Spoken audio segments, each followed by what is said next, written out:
Okay. So, ladies and gentlemen, I want to bring one greetings to Una, and first of all, huge apology to Una. I don't get fed up somehow with this apology, but forgive me. I will still continue to apologize because we value Una, we follow as them, massive global following, a day on the incremental level on a daily basis. People that way they follow the page, people that way they like the page, people that way they subscribe to a YouTube channel. I mean, we've gone over the 3,500 mark on YouTube, and we ask Una for continue for subscribe to YouTube because why we are having a conversation which is unfiltered, straight talking, and to the point. Today we get a very special guest, special in many respects. He's been on this platform a couple of times before.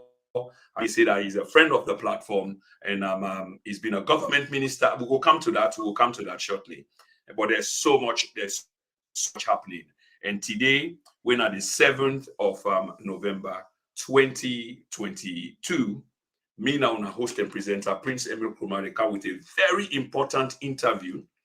This will be a top of interviews because we anticipate for border or touch on almost everything. So I'm advising you now, take my advice, fasten your seatbelt and don't touch that dial. Did you hear me?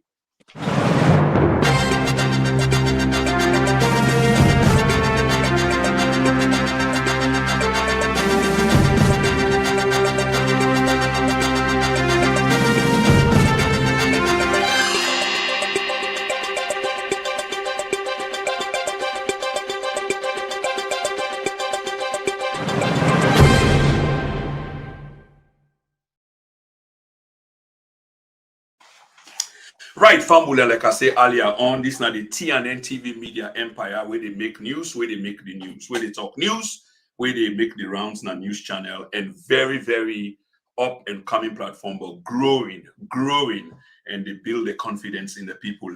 And we know, say, what we do is open journalism, open blogging, independent journalism, independent blogging. What is it about the difference between us and others is because we are confident, we are convenient for say what you want to say because we're not beholden to anybody, not an individual, not a group, and we say this publicly. This is why we hold people to account and we ask Una for like the page and continue for send feedbacks because this they help the algorithm, it help the platform for grow. The more Una they like, the more people they come together. The more people they come together, the more powerful guests them we will continue for bring, such as the man we have here today. The man that we have here today is being an academic. He is an academic, not being an academic. He's an academic. He don't teach, he don't lecture, he don't make minds, he don't inspire people. He don't be motivational to others. And he's also a politician, which probably we interview border on today because that's where he's carved himself now, where he try for mold a future Sierra Leone where he will get for explain to we how we want to go about that, for better Sierra Leone. However, there are many moving parts. So there are many moving parts, and we will see whether we're able to join them. At this point in time, ladies and gentlemen, can I introduce our guest for tonight's show? And he's none other but Dr. Richard Konteh. Dr. Konteh, a warm good evening, sir. It's good to see you again. It's been a while, but you look quite well. And we are quite pleased, and I'm sure the audience will be pleased to see you as well. Thank you very much, Prince. Always a pleasure to be on this platform, and I look forward to having a very engaging interview. So, Dr. Konteh, first of all, before we go, there are lots of moving parts now in the country right now. I mean, a lot of moving parts. It's like a puzzle made up of thousands or more pieces. How do we piece this puzzle together? Forget one outfit will look like we country, will look like we map, will look like we flag, look like we people. Is yet to happen. And you belong to an opposition party with him for day in disarray, but we go come to that. The first thing what we want to ask you, I don't want for intimate waiting then are you mind, waiting are you perspective, your opinion about your country, as a politician, an academic. So if you go on for tell family, you general feeling about the state of your country, sir. Thank you very much, Prince. As a Sierra Leonean, the current state of affairs in the country is very appalling, very worrisome, and a cause for concern. And this not primarily because we dey observe na we country for say some basic human rights, some fundamental human rights are under threat. Democracy is seriously under threat. We don't see how people their human rights they violate with impunity, and we don't see how even with the democratic process where we don't labor over the years for try for nurture and sustain, we see how they make a deliberate effort for undermine them, and the most recent effort in that direction now the attempt for introduce a PR system, proportional representation system for the next elections, on the eve of the elections, contrary to waiting all man they expect, and inconsistent with the relevant provisions in the Constitution. We're very clear for say certain preconditions then therefore be met before ever we will introduce a PR system. Those conditions have not been met, and they can introduce a PR system for imposing on we with all its attendant provisions. So in fact, some of the issues they are really they border on just maybe desperation. You know, when somebody thinks that I'm on my way out, but I don't want to go out, and so we will try for do things just for make things not go the right way. So it's really an appalling situation. So human rights under threat. We don't know about the various atrocities that will don't happen. Democracy is under threat. The economy is in shambles. We don't see how the exchange rates don't go from under 7,000 when they take power in 2018 to now chasing 19,000. We don't see how the price of fuel don't go from 6,500 to now 18,000 to a liter. We don't see how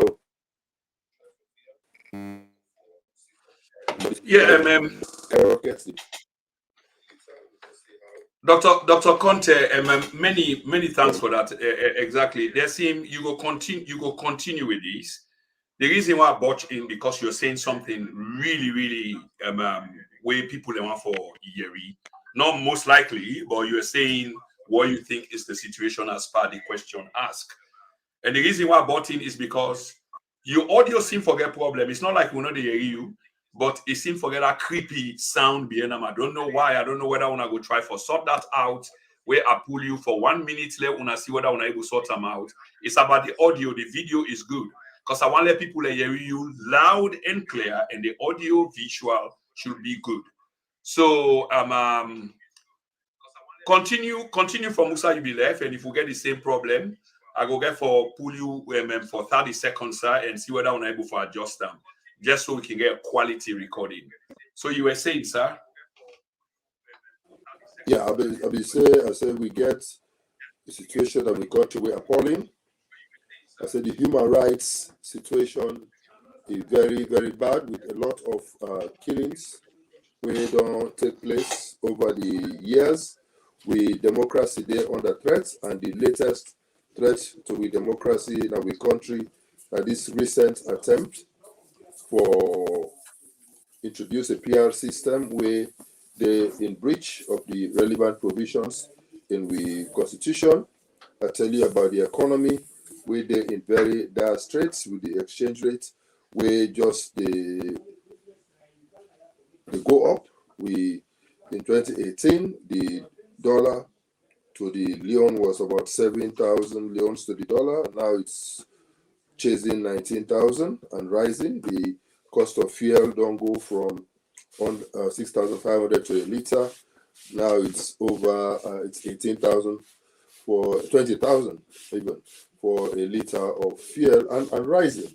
And when these things they happen with the high taxation where they take place, it just that they transfer that cost to the consumer, and they bring untold hardship to people. Like a bag of rice less than 180,000 4 years ago, now it's chasing 600,000. It is just not affordable, and with people in the suffer, and I don't think say this that the Sierra Leone will all be want.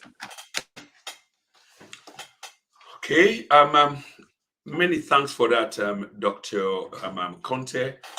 Your audio still sound dodgy, but we go get for put up with that. We will get for put up with that for now, because we delayed the people 22 minutes into the show, and people are beginning to sign on. They are beginning to sign on, sir.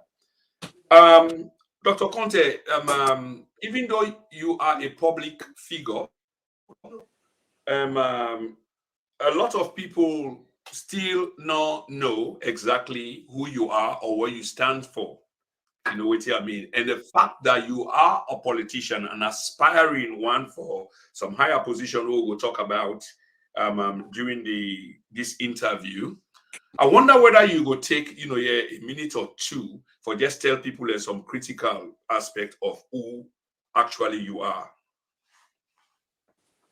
Well, being Dr. Richard Konteh, hail from the northern part of Sierra Leone, go school in Sierra Leone, and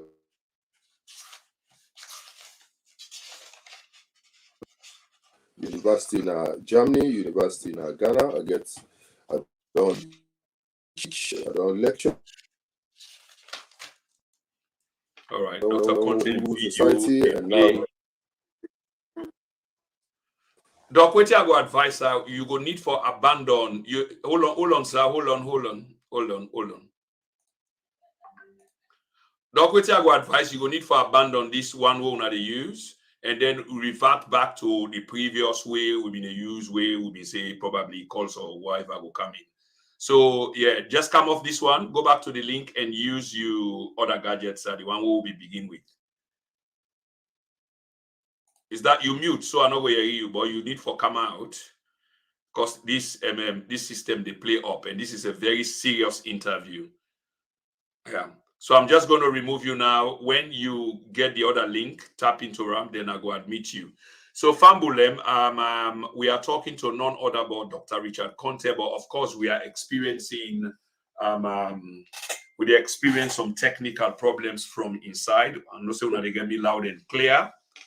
Doc, na me remove you, sir, because this one way they use, they get problem. Yeah. So Dr. Konteh get problem with his system where they use. And this interview, like I say, is a very critical interview. It's huge, it's massive.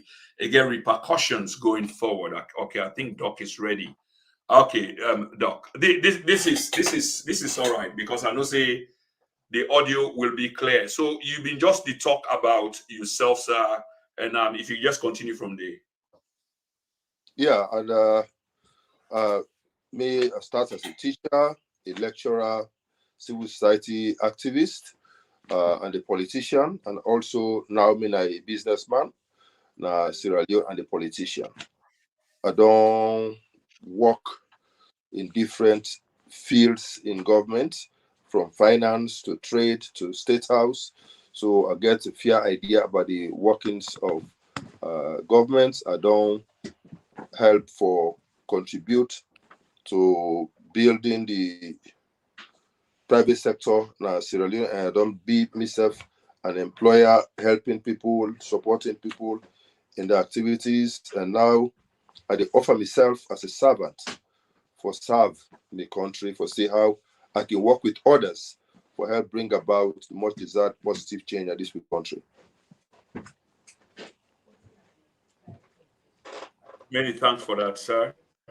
So just before we go into the real deal, on the same thing where you just say on the basis of education as an educator, an academic, waiting are you thought process around this much vaunted, the president of the Republic of Sierra Leone, His Excellency Julius Maada Bio, in free and quality education, sir? What are your thoughts on that?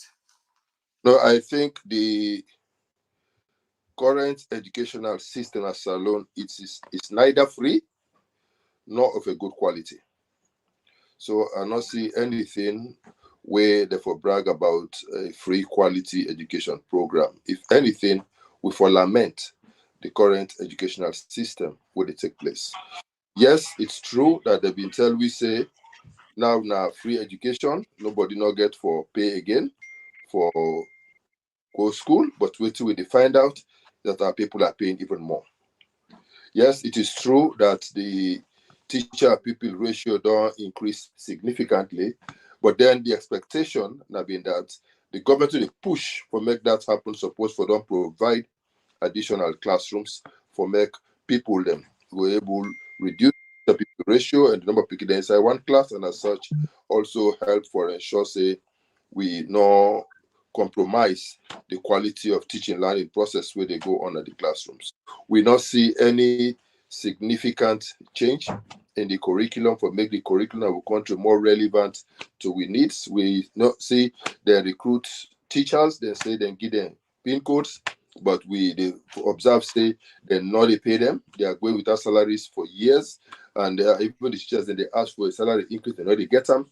So we see generally as a result of all of these problems and the fact say then they try for take credit for everything, including even exams, we see how picking then they pass exams just like that.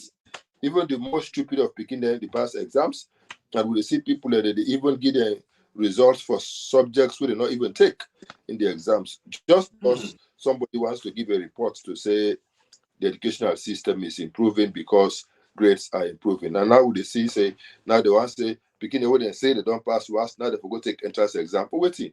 If I believe say now on a free quality education don't make them get the pass, then make the pass so they don't pass, take them go to university. Una carry them go. And since now free quality education, una admit them all into the university system because they don't pass, they don't play their own part as young picking there. Government have for play your own part. But clearly the education system don't go down. Lecturers, they're all disgruntled. Under the APC, we've been giving lecturers the over 400% salary increase, and at the time, because of the level of the cost of living at the time, they make break even. But now the money we then get simply cannot give the lecturer a decent standard of living, and then they cause frustration. They're not getting motivation for do what they need for doing the university system. So we get an educational system where they're in shambles. And even simple thing when they say they bring free school feeding in selected schools, that's a massive failure. The only district where the school feeding program they give the semblance of working na Konadugu district, and the only reason why they give that semblance of working now because now CRS they handle that district. So really, the government need for go back to the table for redefine waiting a free quality education. And that I want to talk about. When they talk about free quality education, it's about one, ensuring that we have sufficient facilities. I mean, school classrooms, for so that we will reduce the pupil-teacher ratio and allow the teacher to get a sizable class, 25 to 30, in class maximum, where he will able to handle and teach well and provide quality service. Two, we for revisit the curriculum. The curriculum where we get at the moment not very relevant to we current developmental needs, and I think say that is a serious problem. We get for make sure say so in a country we end up with mining. We get a lot of mines. Very soon, with God in blessing, we will begin. We'll get heat oil and we will begin export oil and gas. So how are we ensuring that the begin the way they come out from university, then go able to find their jobs in these mines, in these oil rigs? How we go ensure say when we the structure we curriculum, we they really ensure say we fit them up for the market. We don't get the local content law where they force companies for employee leaders. How do we now ensure that we have a curriculum we go build the necessary capacities for ensure say we get people who go fill this necessary job? So it is not just about talking it, it's about doing it. And once you don't fix the facilities, you don't sort out the curriculum, get an appropriate and relevant curriculum, then the next thing you go for look at the materials where the teachers they need at the schools for able to do this year. If we implement a real 6334 system, then the expectation is that after GSS 3, the Beke exam, the picking the way God Nogi, the brain for go pure academic, the grammar school type of education, they can go into technical. So which means our schools should have tractors, should have other equipment, we never learn plumbing, we never learn carpentry, we never learn masonry, we never learn engineering, we never learn tailoring. Those things should all be made available in the schools so that our kids can be taught, so that when you do 3 years of that training, you become a professional, you can go and work anywhere. If you want for advanced, you go to polytechnic, get a degree, as the case may be, and whatever. We are not doing that. And lastly, we get for make sure, say, we cater for the needs of our teachers. Teachers have to be well remunerated so that they will get the joy for do the work where they commit themselves for do. So it's a number of factors we need for be put together for ensure, say, we get real, free, quality education. And when Dr. Richard Konteh become president in June 2023, now that precisely we will put in place for ensure, say, we provide free quality education. Lastly, we get for make sure, say, poverty not force anybody for drop out of school. So some of the policies, the way they say them good way they not do. For example, the loan scheme for students in tertiary institutions. I will implement it because I believe it will work. And then we will work out a model wherein the students will be bonded and they should come back and work for a number of years. The fine details we're going to work out. And every year where you work, you get some credits towards your loan. It will reduce it. So after a number of years, that loan can be written off for you. So instead of granting aid to just the privileged few, we will make a facility available to everybody so that all men go able to go to university, and then we sort out the issue of payment later through a scheme where we go work out. Yeah, thank you for that lengthy address to a very critical issue we border on with national sovereignty, with future, and well laid. But what about the people that we go say, but Dr. Conte, it seems like now politics now you dey talk, because in the end you end up with when you become a president. But of course, and you let the cat out of the bag anyway, because we were coming to that. But thank you for that. But the people that say that politics now you they talk, once upon a time you were in government, all of that wasn't initiated. And at that, then they blame the blaming game they on. So what do you No, government no, no. you think been doing Calm- wrong? Make I calm the please. When Sure. APC been there in government, we build an unprecedented number of classrooms all over this country. Unprecedented the number of classrooms for different schools all over this country. We set up new universities and tertiary institutions more than ever in the history of Sierra Leone. But more importantly, we been get a program wherein all picking the way been there secondary school, all the cost of examinations we are paid for by government, and we been get free education actually up to the secondary level. And at the tertiary level, under APC, we subsidize the fees by over 75% for all students when they attend public tertiary institutions in Sierra Leone. Over 75% for all. And in addition to that, we also provide grants in aid to a number of students. We also get a system where they give automatic scholarship to all physically challenged people. And we will also give automatic scholarship to all girls where they go and do the science. We will believe in education, and we will believe, say, we need for invest in the future as a country. And at that, I believe, say, the APC been do. So it is not true that when APC be there in power, we not do am. We did so much, and I believe, and we will be poised for even expand on those facilities if we for continue in power in 2018.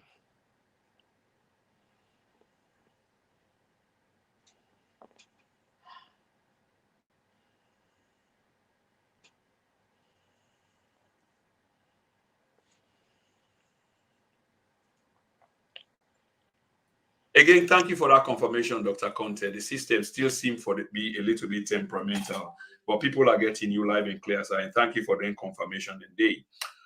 Like I said from the beginning of the program, the introduction, there are many moving parts, politically speaking, socially speaking, economically speaking. Hence the opening question, which I believe you address well. But you there as a politician belonging to a particular entity. So let me continue for press more.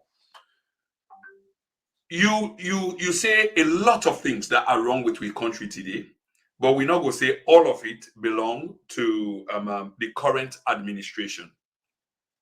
I guess we get an agreement on that, sir. No, since you're not specific, I'm not able to comment. But if I know say a generalizer, sir. A generalizer. I mentioned a few things. If you talk about human rights, the level of human rights abuse where they take place under this administration is unprecedented. The extent of state capture where they take place under this administration is unprecedented. The economic situation, how deplorable it be, where they take place under this administration is unprecedented. The level of inflation where they take place under this administration is unprecedented. The rate at which the leon they depreciate against the dollar is unprecedented. So a number of things where they happen under this administration are clearly unprecedented. So I do accept that, and many thanks again for that. But the reason why I generalize them is exactly what you try for explain. So the fault is not all that of one person. I mean, that's the same thing to say. And that will imply that many things attributed to this government are true. The level of human rights, that is true. The indices are there, and the economic problem may not increase. There is clearly a problem with economics where we the blame on foreign happenings and what have you. But we can say we can go pre-Ukraine-Russia war. Then we could begin to understand some of these dynamics. But certainly there are some responsibilities on the other side. But the point where I've been trying to make Dr. Konteh is all the moving parts there, whether not constitutional or political, social, economical, we major problem, I will think, as I speak to friends across the aisle, it's a constitutional one. In other words, the constitution, for example, give too many powers to the presidency. Hence why there was a constitutional review. But that review there by the late Justice Cowan, may his soul rest in peace, never came into being. It's somewhere gathering dust. I want to say to you, or I want to submit to you, Dr. Konteh, that had that constitutional review where Justice Cowan was approved by you late, not you late, by your former boss, things would have been a little bit different, if not completely different. Would that be correct, sir? Yeah, a lot of improvements have been proposed them in the draft revised constitution, and if indeed we be implementing some of those provisions, I believe say, and people they adhere to them, because it is one thing to have the laws. We have some of the best laws in Sierra Leone. With constitution not as bad as they make them for be. The problem is that people and they flout the constitution with reckless impunity. And that is part of the problem.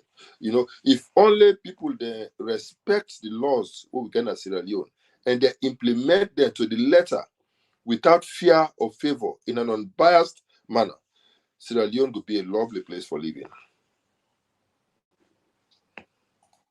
Right. Indeed. And many thanks for that. Another thing I want we talk about, Dr. Konteh, is remember say we talk about the politics, the nature of the politics. And as time they gear up, the pressure cooker seem for they go into a overboiling degree. And we'll talk about at length. One of the things then we predominantly been talked about by Sierra Leoneans then is that of something where you already talk about, but in a different fashion, which amounts to the bastardization, if you will like, of we institutions. State capture, if you will like. We can talk about a few. The PPRC, for example, we're supposed to conduct, how una party them they conduct their political affairs, and therefore it has to be of some kind of neutrality. But then there are complaints that this is not the case.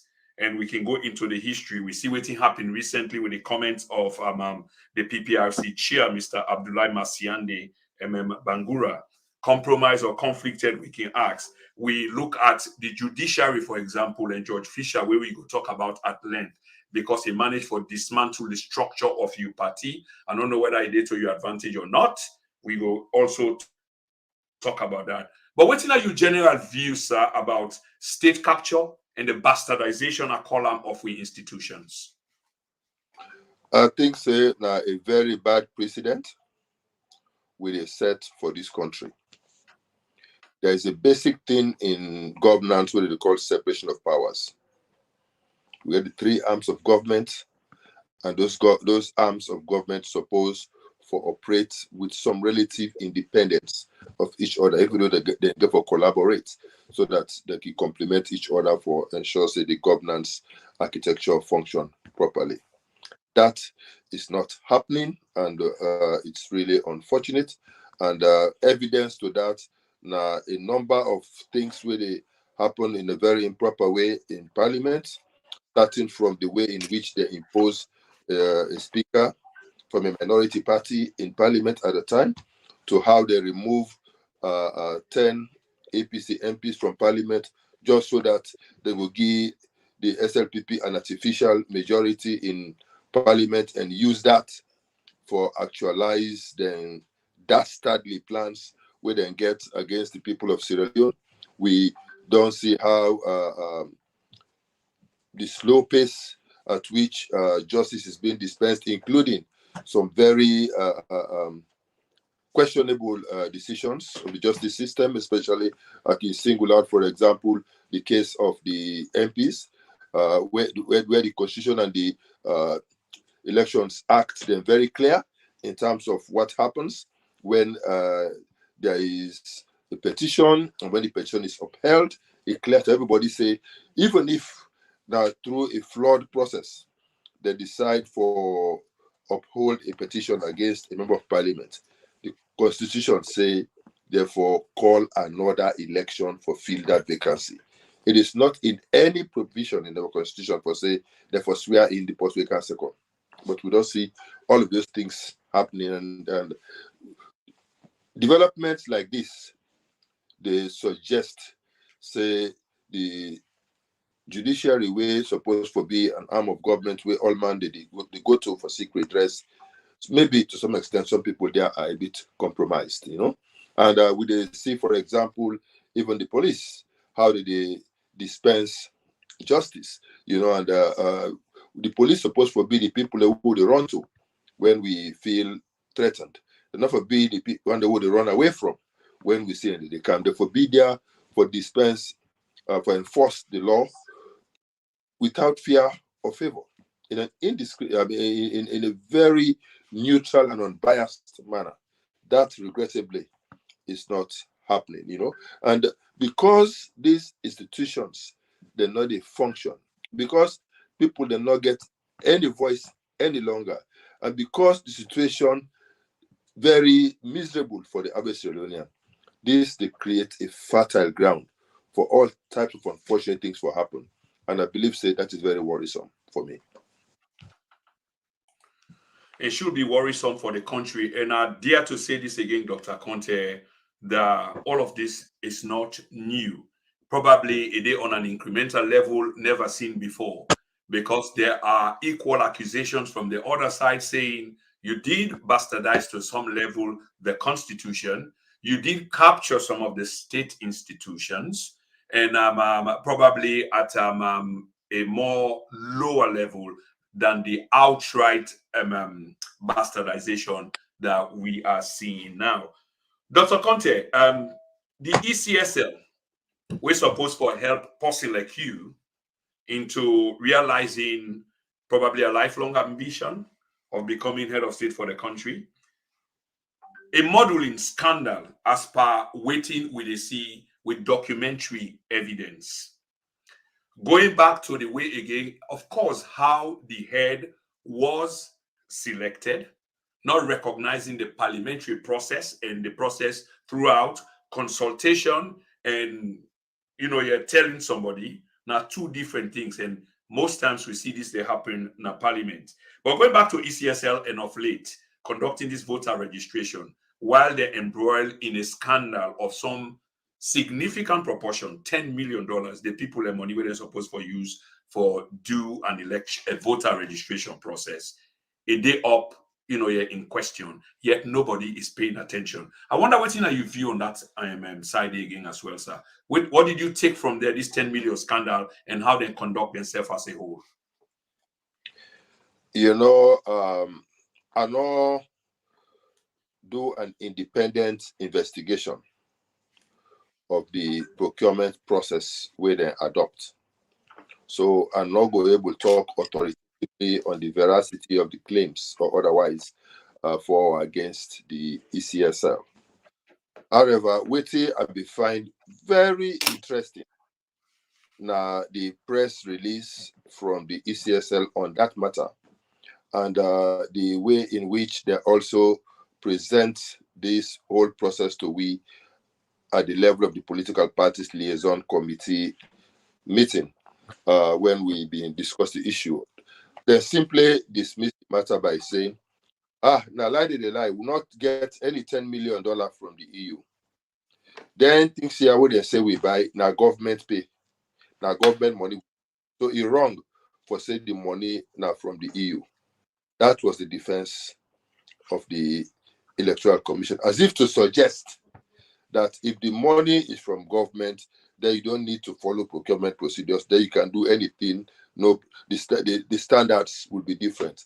But if it is EU money, then we should maintain higher standards. I was a bit taken aback, and I not even able to make any comment because I was just surprised.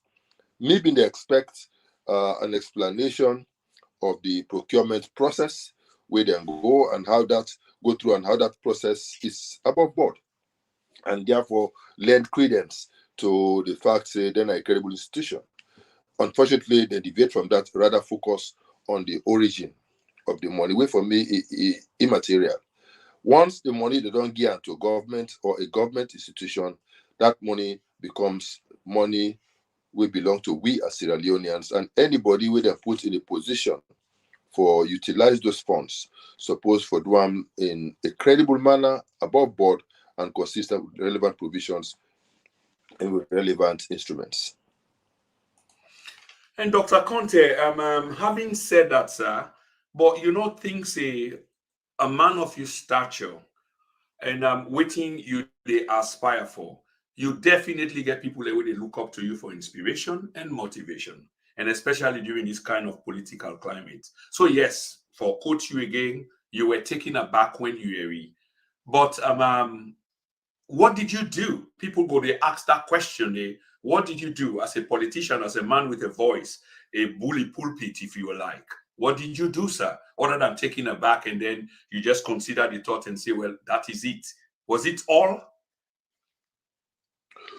Well, to be very frank, I'll not do anything beyond raising the concern for say we're not comfortable with the procurement process, and we take note of the concerns raised by the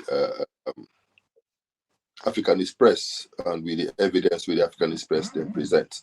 And I did not go beyond that, I must confess. But that is not to suggest that it is right for anybody for go ahead and do things where not there above board.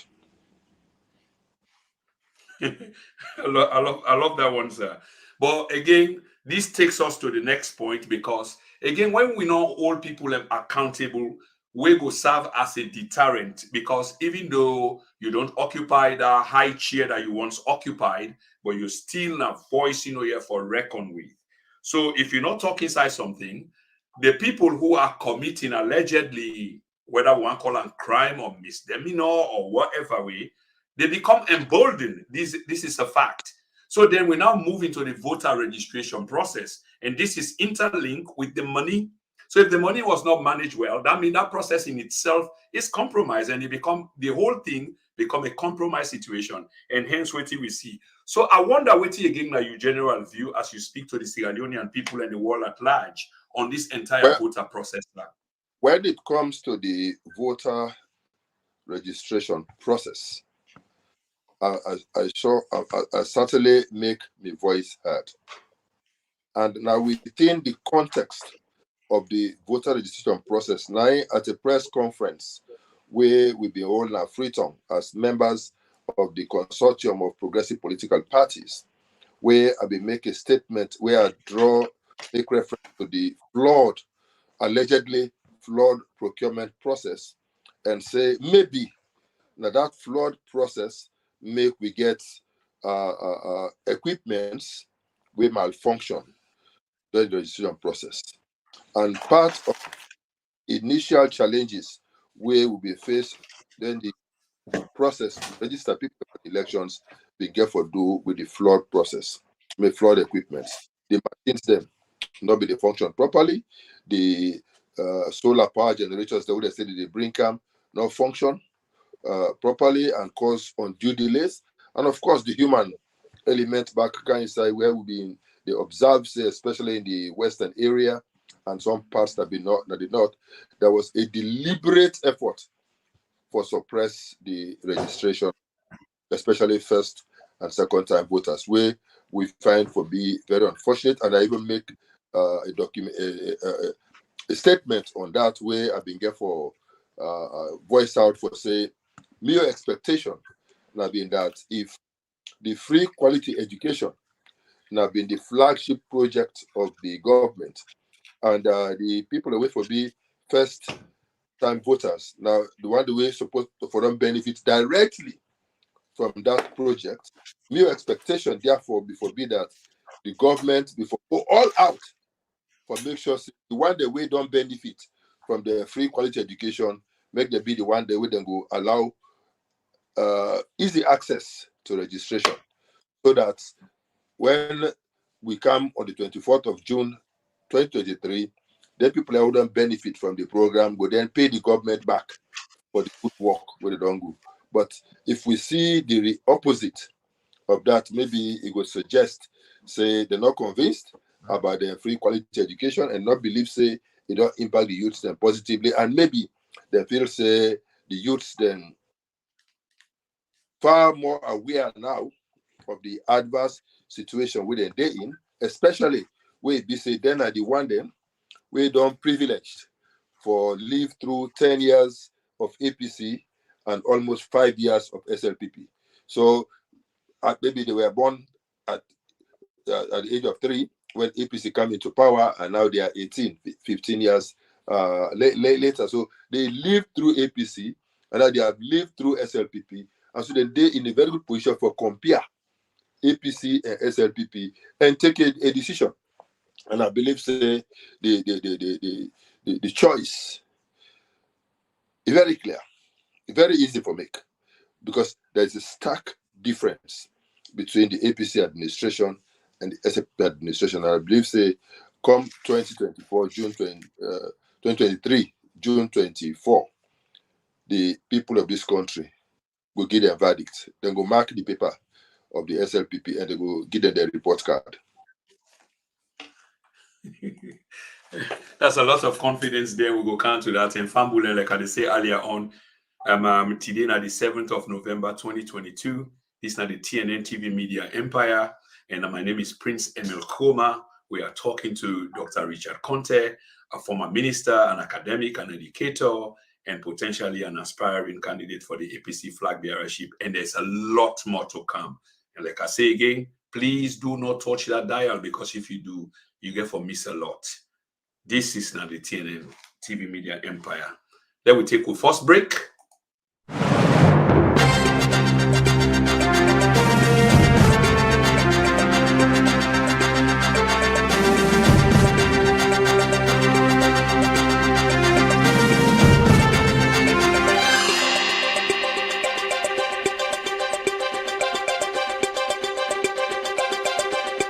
Loda dede, butter dede, sugar dede, mi fambulem. The Maboka Boys School and the Matura Girls School. Moga and Moba. They come up with one meet and greet event. Now the Crawford Tenant Hall, Camberwell, SE5, 9EP, November 25. Time 5 p.m. to 10:30 p.m. This is a free event. In a can support Matua and Boys School, what they call Moba and Moga. Now the Crawford Tenant Hall. The number they will go contact for know more about this event. That's 0781561875 and 07960849931. In a can dance to Booga Booga. This na Moga and Moba. And I can enjoy. Okay.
Just for reminder,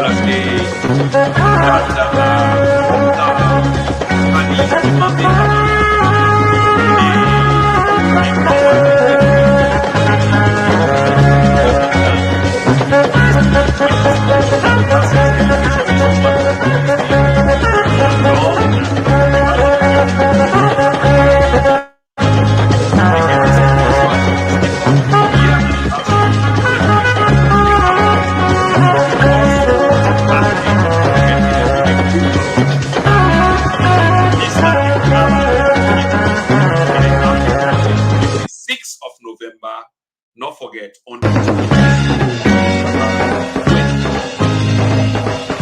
26th of November 2022, Dr. Kadi Imambe Kamara, something we don't do for 22 years. Now, they do again on the 26th of this November. Now, the time, now 5 p.m.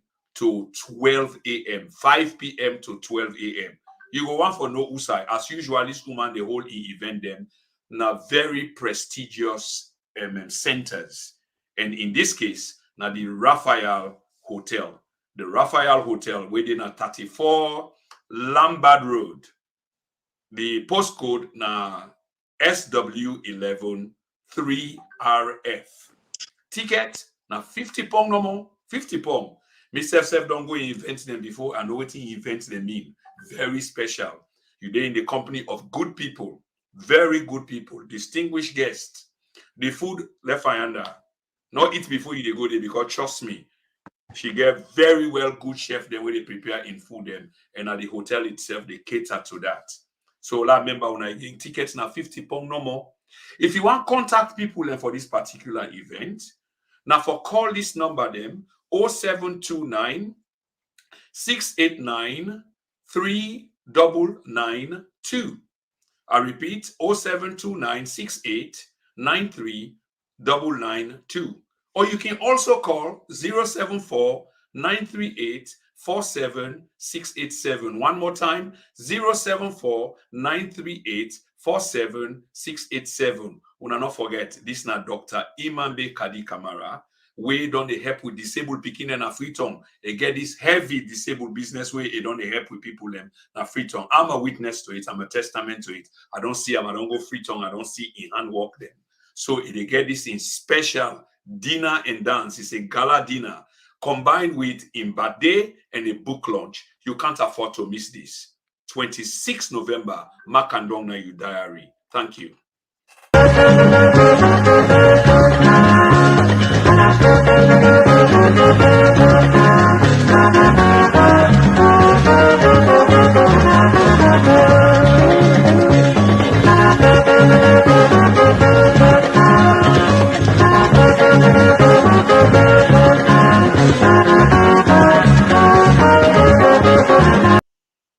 All right, Fambulem, I think say even the guest, I sure say appreciate the music because the music go way back, not to them one day whole year, yeah, all kind of way. I'm Dr. Konteh, welcome back, and Fambulem, wanna thank you for the time wanna take for listening to the advert them. And just a quick reminder with the advertising at this platform, for a little fee, we can advertise your program. Remember, say we get a global outreach, so advertise to we more people get for your read from you. And now vis-a-vis, you scratch me back, we scratch you back in our community business. That's how we should be helping ourselves. Every journey begins with the first step. And thank you to those who are advertising with the platform. Dr. Konteh, Adrian Fisher, a judge, a justice, we don't come under the spotlight. If you get a romance, I understand from a Lily research where I do not very much, and I therefore be careful because you're a man of research. For say if you get some association with the APC, what I mean by that, it work under the APC government. So I suppose say as a public figure, both you and him, you will have known each other, probably not personally. So before I move any way forward, I wonder whether you know this man, and if you do, how you know us. Well, I know now because the APC day in front of in court on the lawsuit made by Alfred Peter Konteh. So I've been here for meet and day, but actually I meet her for the first time after the May 31st incident with party office, where they been go attack we party office and they be arrest a number of we people, then they carry them go to CID. So I've been here for good day, and that was the first time where I see this person, and they refer to him as Mr. Adrian. And now, of course, a day before in court for appeal. So I will really want for restrain myself for make any serious comment on Justice Adrian Fisher, because we see why appeal there in front of in court, and I don't want prejudice the outcome of that matter. Okay, I mean, this is when your clever people talk. But suffice me for say, sir, that before the Kana studio, I read news where have been considered for big good news, especially for you camp. But it turned out like say this is not the case, because I been understand say you have been absolved of all the charges that they will put on your head regarding the COI. So I will say publicly, No. this is not the case, is it, sir? No, Or they conflate two things. The Anti-Corruption Commission, Yeah, been investigate me since 2019 on an allegation that I misappropriate $11 million. So that matter, the anti-corruption, that investigation, the anti-corruption don't close today because they now find me guilty of any or liable of any criminal wrongdoing. That whole transaction, and that is very, very critical, because that would have been a criminal charge. We forget serious implications for my chances for contest for the flag bearership of we party. The other issue with the COI is a civil matter, and it will be addressed. subsequently. And in fact, in that ruling or in that report from the ACC, they allude to even some of the issues or the key issue where they in front of the COI. But as I say, this now a matter where still there before the courts, and on anything for do with Justice Adrian Fisher, I go want for restrain myself and not make any further comment beyond which I don't state so already. Okay, Dr. Konteh, first of all, can I use this opportunity for congratulate you, because anybody who has been through this kind of stuff, and especially with ambitions that you get, way for me not restrain you, restrict you, or even knock you off if you go like, and then suddenly you are being absolved, you're being, declared not guilty by the court, designed for finding people guilty of some allegation where we don't provide you with a criminal By record the matter not by going the court. ACC. I was not charged. I was not. Okay, I was not. clarify for me. So, what exactly was this? Define it for me, because we almost myself can get confused. Sometime in 2019, the ACC they arrest me and lock me up for 4 days because they say then they investigate an alleged misappropriation of $11 million. And Dr. Konteh, you are paused there. You go continue from this. I just hold on right there. So they arrest you, lock you up for 4 days, and you were not charged at all during or after that 4 days. Never charged, no. Yeah, carry on, sir. But the investigation continued. Since then, yeah. Where they don't reach a conclusion, for say they don't see anything where they go hold me criminally liable for, and therefore they close the file. Right. Again, Fambulen, this is why the interview there can be, very, very much necessary for issues of clarification, and I appreciate the good doctor. Fambulen, the total number of people that we watch is about 120. That's combined. And again, if I don't go far past that, but I must admit that I make an error. One of the main channels we can broadcast, of course, I select another. So we just try for develop that number. But I go appeal to una share. Please share, because this interview is important, it's historical. Revelations have been made as soon as the clarification. Today, Dr. Konteh, they don't say we not find nothing against you in terms of waiting them in the pursue for since 2019 allegations of corruption. This is good news. And doctor, before I move to my next question, 2 parts on the same thing. I mean, this must have been a burden where you've been carry since 2019. Imagine family and other things them way you've been get for do, but yet you get this thing at your back now. Big cutter than they for where. How you felt then up to, I believe, saying that today that verdict they pass, we say you're not guilty. How do you feel now? Well, actually, interestingly, from the very first day when they arrested me and detained me, I laughed with a laugh. Because I knew I was innocent. And I've been saying it'll be just a matter of time for make them reach this kind of conclusion. Because money not lost. Money not lost. so I be really wonder which they investigate. Because money not lost. If money been lost, or money was unaccounted for, then I can understand the investigation. But money not lost. So what really they go after me for, I don't understand. But I thank God that finally they don't do all the investigations and they don't reach the conclusion.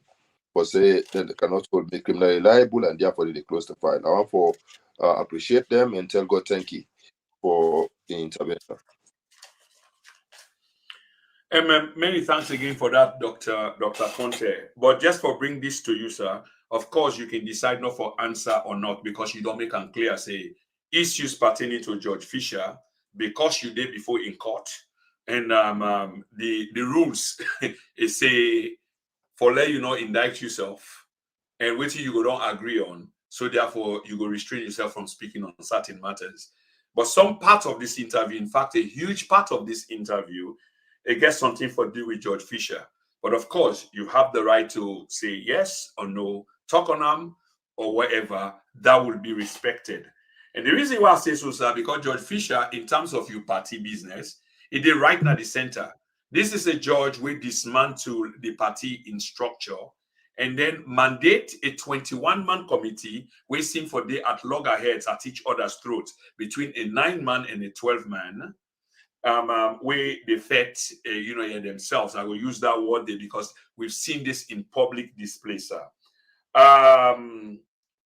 What did he do?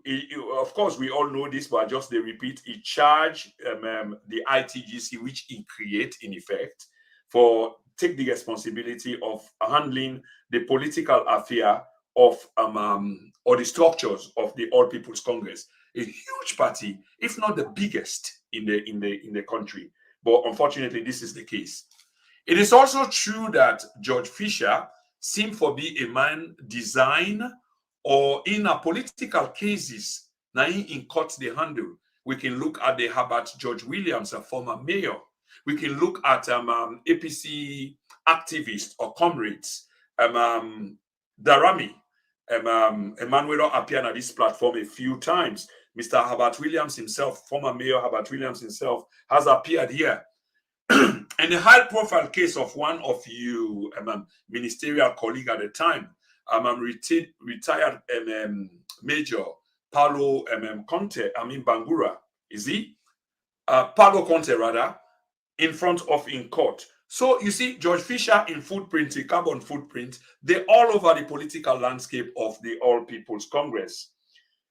But the place where I want to focus today is a ruling where he make sometime back then will affect your political party where you belong to at the time. It dismantled the entire party structure and designed a structure where the party for follow. Any comments? Yeah, thank you very much. As I say, I'm not going to comment on the ruling of Justice Fisher, but I will comment on how we as a party don't handle the ruling since they make up. You go recall, say, the day after the ruling, I've been there on this platform. I've been granted an interview. And there and then I've been talk, say, the worst crime where we go make, or the worst we go up to APC. Now for make, we continue with this them against us mentality. I say this, for me, I say there's no winner, not just degree of losing. And I say, therefore, waiting me the appeal for now that this 21-man committee go work together. So, but if they continue with this them against us mentality, APC is doomed. And so, besides my worst fears, where I been get the day after the ruling, now the rare in ugly face to the whole world at this moment. This them against us mentality where they foment at that early stage, now don't they explode in we face, and it not seem for the ease of, we get these two factions, the 9-man Peter Konteh faction and then the 12-man Abdul Kabo / APC faction as they characterize themselves. And that for me is unfortunate. We don't try as senior stakeholders of the party for get these two factions for come together for focus on the real issues where they are at stake for we party to no avail. Even as I speak, stakeholders their right to Alfred Peter Konteh ask for a meeting tomorrow for see how we can move the process forward, and he literally turned down the invitation to a meeting. So we get for go board for go try for see what exactly we go able to do as senior stakeholders for try for give traction to the directive where Justice Fisher get in a ruling and ensure that we party go able make progress, do we low level elections, get the convention, get a flag bearer, go against we neighbor there and win.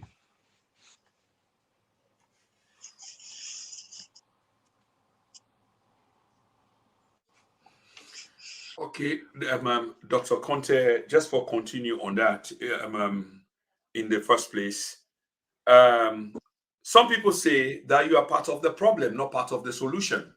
Because prior to the now, you get a, how do you call it, the big six, for example, and you'll be a major part of that big six. So give me a historical analysis of the big six, the formation around them, why, and are you guys still relevant? Are you still there? Thank you very much for a very interesting question. But make I start first for state this. Me, I don't use to people making accusations against me based on very false premises. I don't use that. But in every instance, I don't turn out to be wrong. And this issue about the Big Six is just one of them. First of all, Big Six, not a we gave yourself the name Big Six. Now, Ambassador Yassane, I call you Big Six. After the 2018 elections, everybody where they inside the politics in salon come to the conclusion, say part of the reason why APC lost now because the flag bearer aspirants, 28 people them, way being contest, not ever see eye to eye. They're not ever able to come together, so then go work together for ensure victory for the APC. So therefore, when some of we decide to come into the fray this time, we still say the first task we be for do now for try for bring intending flag bearer aspirants, intending leaders of the party together. So we create a forum where we go to meet, exchange ideas, so that we get to appreciate each other better. Because even though some of we work together in the Anesbai Koroma government, but we don't really sabi ourselves. We all come from different places. We don't know ourselves. Different backgrounds. We don't know ourselves. So when we work together, naturally there are those small competitions, small tensions, small apprehensions of each other. And so we not be very cohesive. So say now we're all unemployed, we're all a bit idle. Let we create an opportunity, let we go to meet. So we get for know ourselves and appreciate ourselves better, so that if at the end of the day now, any of we emerge as the flag bearer, it will be very easy for me to all work together. And that brings we together. And we are all blue-blooded APC. We are born and bred APC. We committed to the APC and we don't make sacrifices for the APC. And that is unquestionable. And we still committed and we continue for make sacrifices. So even the one that way they start the calumny against we as a group, before then they left office, they write officially, they commend the Big Six for we work and acknowledge, say after all, we're not too bad people. And so we are APC people, we committed to what the APC stand for, we committed to unity in the APC, and we committed to working together for ensure the APC come back to power in 2023. Yes, but Dr. Konteh, the Big Six, if you were 28 in number and you say it's only 6 of you, leaving out 22. Where did the other 22 others stood? Where are they? Where were they? So I was not among the 28. I did not contest in 20. Okay, you were not among the 28. You were not among the 28. Okay, thank you for that. We know. Yeah, and okay. Among the 28, we contest, not all the 28 get interested again in running. So the first priority now be for bring together the one that we still they express an interest in running. And I make say we extend an invitation to everybody, anyone we not join we now your choice. Not for join. But we extend an invitation, we reach out to everybody, and I should say beyond the Big Six, when I be able to see videos where on 2 occasions we hold meetings where includes Dr. Samura Kamara, even Payansane was there, Baitombo Bangura was there, Colson was there, Oluni Robin Koka was there. So it is not like the field is closed. The field is open, and anybody, it's a very loose arrangement. Not just an opportunity for now, just they meet and discuss issues about the party, and for make we see how we can get for understand and appreciate each other. Most that we gonna see in each other some value we believe say we can use for complement each other for ensure better results for the APC. That is all within the Big 60 about. Which is very true, sir, but at the same time, there would have been or there is a level of hypocrisy. The fact remains that Dr. Konteh want for be flag bearer. Even though you say some of them people anyway being contest for flag bearership then has no intention of that kind in now, but some still do. So you and them are somehow some kind of rivals. By the way, what una meet, una do that handshake or olive branch, una extend for bring people and come together on a basis of light humor. I sure say that cassava leaf now una be the eat that day, and I jealous that cassava leaf. I wish I was there because that look very organic and we get all kind of creature on. But on a more serious note, sir, if you want, me want, we basically become rivals. How then can we go forward? There is no intention for resolve. Usa will come out, other than we look at Usa we want go and I want. There is no basis of compromise. And I will see so today when we tied to this program, the power struggle. It is not about compromise. It is about acknowledging that there can be unity in diversity. We all can aspire for the same position but still be friends. A matter of choice. Just because you, Prince, want to be flag bearer, myself want to be flag bearer, not make we enemies. You exercising your right, your democratic right, I'm exercising mine. But we are saying if we get doubts about each other, maybe if me and you they meet now every week, we they keep comping. You know more about my family, I know more about your family, know a bit more about the other side of Prince, where they outside the formal structure, will be they engaged before. Maybe some of the apprehension will be say Prince a proud guy, Prince a arrogant guy. Maybe with time, that will fade away. And that precisely don't happen among we, And then more recently, starting from the 19th of last month, we don't open our up again. Now, in fact, under the chairmanship of Pamin Kailu, everybody we want for aspire. We meet regularly now. I attend the first meeting on the 19th. When I see them on Friday, where they are doing a salon, where they go to mosque on Sunday, then go to church. That is the spirit what we try for present for say APC. We just aspire for one position, but that don't make we enemies. We are still. So I go back to the same point, Dr. Konteh. So the issue here is this name, this endearment that we call ourselves, comrade. So it not be significant then. Is that what you are implying? Is that what you are insinuating, sir? Comrade, Dr. Peter, Konteh, Dr. Kaifala Mara. You all were comrades then, isn't it? We are still comrades, yes. Sorry, sir, I missed that. I said we are still comrades.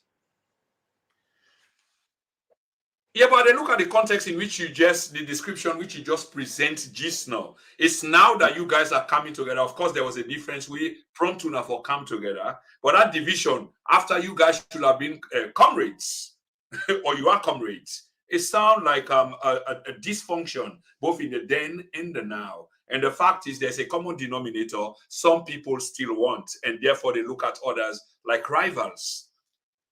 Well, that is an individual decision. But for me personally, I believe, I'm not the same as a rival. I just see another comrade wanting the same position that I want. At the end of the day, one of us will have it, and the other person get for join the other person for me to move forward. The party for me is bigger than everybody, and that is the spirit where we share all the time in the Big 60. And that is the spirit where they share even with the bigger group. We don't include everybody else. We get interest in this position they share, and they try for make the entire membership of the APC acknowledge and appreciate the fact, say, just because 2 people, 3 people, 4 people, 10 people, they run for one position, not make the enemies. Because at the end of the day, the APC is going to elect one of us as flag bearer. And everybody would expect to go rally behind that one person for ensure victory for the APC, so we redeem the country. Fine, very fine talk, sir. And that will warm the hearts of APCians. But towards the end, you just preempt something we have for being counted towards the end, which is how much are you or others are willing to compromise? Because it seems like the party is so balkanized, the party is so tribalized, the bad blood, the trading of blame is so done heightened that other people then from the outside are exploiting that for continue for divide the party more. But hopefully we'll come to that if we still get time. Dr. Konteh, I know say again back when they go to the George Fisher court in ruling.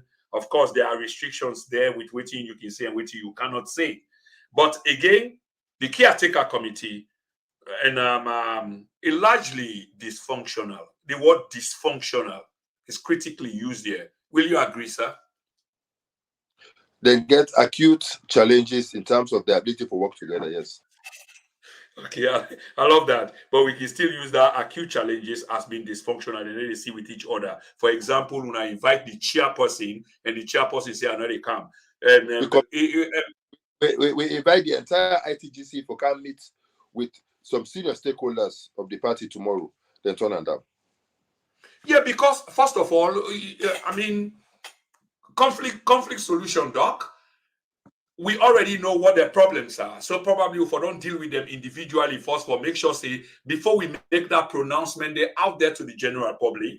We've done our underground diplomacy, shuttle diplomacy, if you will like. I don't talk to Dr. Konteh. Dr. Konteh, please, for party unity's sake, please, this is it. I don't go to Alfred Peter. I don't talk to her for party unity's sake. This is it. And then we put out a bulletin out there, and then the whole leadership and followers, the Yeriam, but then everybody accept because diplomacy is being done. That's not helpful. We want to do under that circumstances. That will happen. That will happen. Appointments have already been scheduled, and some of us are going to do just that. And that process, we'll not give up. We'll continue for engage because at the end of the day, option. And I'll make you just say, me, Richard Konteh, don't day on record for say, if after a free, fair, transparent, and credible process, members of my party elect somebody other than me as the flag bearer, me, Richard, be the person, we go grab, congratulate the person, and throw me weight and all my supporters behind that person there for a short victory for the APC. I'm on record. And I expect my colleagues to reciprocate that to me when me will become the flag bearer. So for me, there's no animosity, there's no rivalry, there's no problem. We are all comrades and we can move on together. And I believe, say, this finger pointing, this blame game, oh, now then wire. I think that's part of the problem. We get for acknowledge for say there are issues. So let's make a distinction between the issues and the personalities. If we can fix the issues, I believe say the personalities go through the line naturally, and I believe they will be fine for we. Dr. Konteh, few seconds with what you just say. I notice say you've used this word, this phrase, a number of times, which is about blame game, which is about finger pointing. Is there an issue of ego between Una, where potentially one aspire for this one position? Well, I know what you mean by ego. Naturally, anybody want to be president, forget some small ego. If you not get small ego, you cannot be a leader. Yes, Dr. Konteh. Waiting back. Yeah, go ahead, sir. Go ahead. Ambition, voting ego, and bad. But some level of some small ego is necessary for be a leader. Which we go accept. Contextually, sir, that's not what I mean at all. Of course, you have to have an ego. Okay, that calm down inside you. How that ego is. Sorry, sir. Come down to my level. Yeah, of course, that's what I'm trying to do now, to come down, yeah, to your level. Obviously, there's one common denominator, yes, of course, all of we mankind get ego. The more book you learn, the more money you get, the more personality you get. We do understand that from that perspective there. But the common denominator here is two things in my view. One, the party, which you say no individual is bigger than, and everybody should and will agree with that.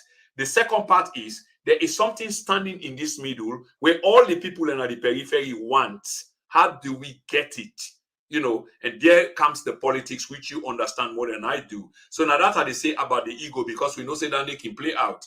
Me, I get 2 doctorates. That's why everybody wants to be a doctor, including the first lady, including the current president. But we know what you get for go through, you have for become an actual doctor, whether a doctor of philosophy, doctor of medicine, and you name it. So now that kind of ego, now they talk about Dr. Konteh. Yeah. Anyway, I think I made my point, and I see you shake your head. So there's an agreement there. Let me go to the issue of membership, Dr. Konteh. You want to say something on that, sir? No, it's okay. Carry on. Okay. So on the issue of membership, again, George, Adrian Fisher in ruling come inside. Okay, we lost Dr. Konteh there briefly. Hopefully he should come right back. It might just be, okay, he is right back. Justice Adrian Fisher in ruling come inside the question of membership. But the question of membership is wide. Yeah, it's a wide field. I want to speak specifically to the former vice president, Alhaji Sam Sumana. First of all, we don't do rumors on this platform, but rumors can get some kind of veracity from people the way they come off from. So we can look at them from a different aspect. We they understand, say, there is an association between you and the former vice president, especially under this atmosphere. Now that we get the opportunity for speak to you directly, will you address this issue? Is there an association? And if there is not, which is fine, but if there is, how come? And waiting at the issue of membership regarding this vice president, both in the court perspective, in NAC perspective, which I believe say you get an overview of because you are connected still. Yeah, thank you very much, Prince.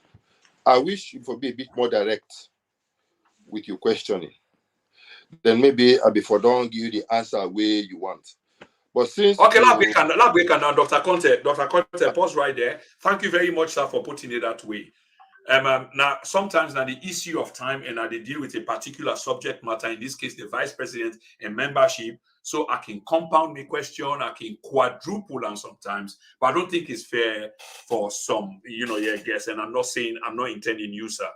But let I take them step by step.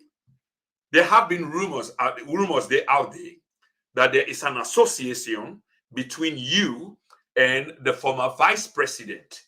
And owing to the circumstance, the atmosphere of this whole political climate, on the issue of membership, on the issue of George Fisher in ruling, the return of the vice president into the APC flag bearership, is this true that there is some affiliation, some connection between you and the vice president, the former vice president?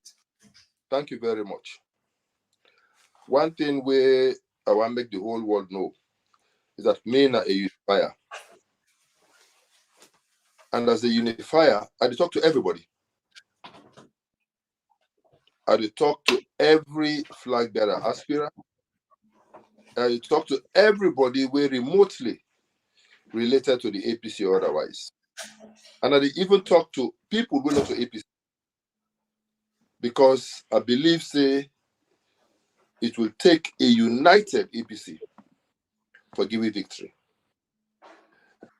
To the specific issue where you not really talk about, this issue of association.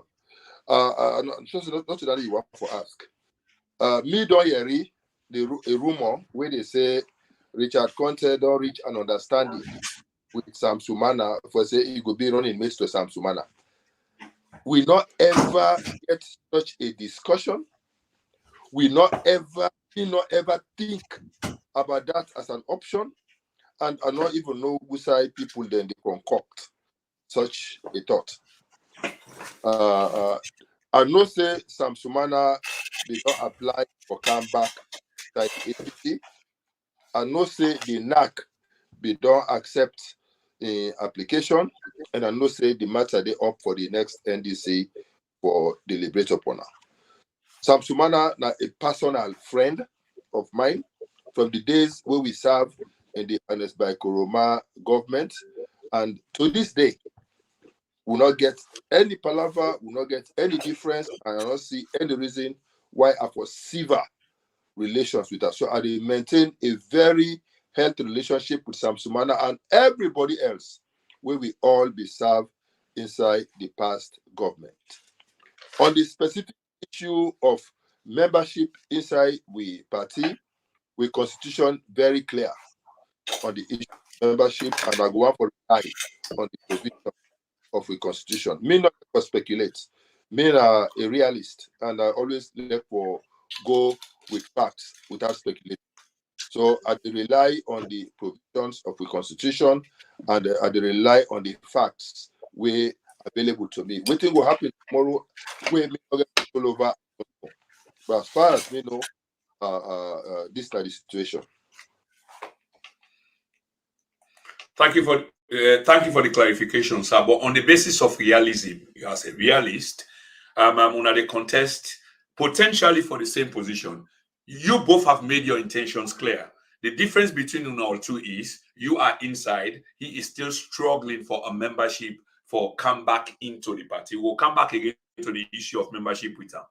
But you're not going to be supporting your potential rival on coming back into the party for can pose a challenge to your ambitions, will you? Where you are win Champions League trophy, you not go begin pick which team you for play with among the 16. I am prepared to go against anybody and win. So I'm not afraid anybody, I'm not adverse to anybody coming against me. I am running a national campaign for win the hearts and souls of all APCs, so that when we get to convention, I will get the 50+1 where I will need for win the flag bearership on the first ballot.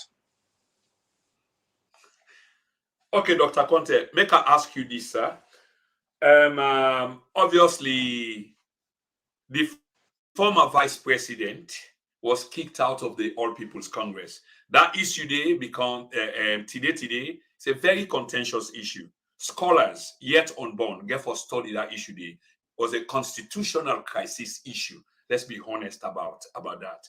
And I know the personal views of some of the people who served them. And I'm not going to go there for tonight. But the question I want to ask you on the basis of this same membership and on the critical basis of the law. Of course, we are not lawyers, and this is not part of the problem in our country today. Journalists want to talk about lawyer want to talk about journalism. This is serious. The former VP left the party after he was kicked out. And he formed his own party. The party was recognized and became a formidable party. And as we speak today, they get parliamentarians. Well, again, here lies the technicality, probably not anymore. And this is not the side where they try for go. But he left that party there some time ago and decided for come back to the All People's Congress. But if you leave the South side, you get for let go. And I believe say there's a case in court now in which in the former vice president still hold part of that party the way it be formed. Is it a possibility theoretically, Dr. Konteh, for let you hold parts to something we be form, and then you try for access another side? Where's the boundary? Is it a possibility? Can he do that? Now, part of the contention down there? I'm not privy to all the facts of the matter. But if the scenario where you present neither the actual thing where they obtain, I think it's wrong. You cannot eat your cake and have it. Yes, Dr. Konteh. I bring this out because I've been privileged for interview both publicly and talk to other members of the C4C party where he formed. The former vice president decide, and he make them public, that's no secret, for satisfy in ambition or realize in ambition, more better to say. He cannot realize that from the party where he form, we gain seats in the parliament, but not enough because he's a very ambitious man, just like you are, sir.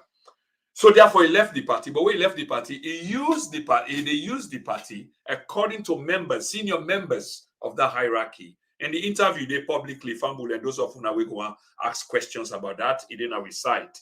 We want to use the party for we come and use the party as a leverage for APC for say at least it bring some income. And the others are not having it. But again, the political climate. But Dr. Konteh, many thanks for that short answer, sir. So let me go back again to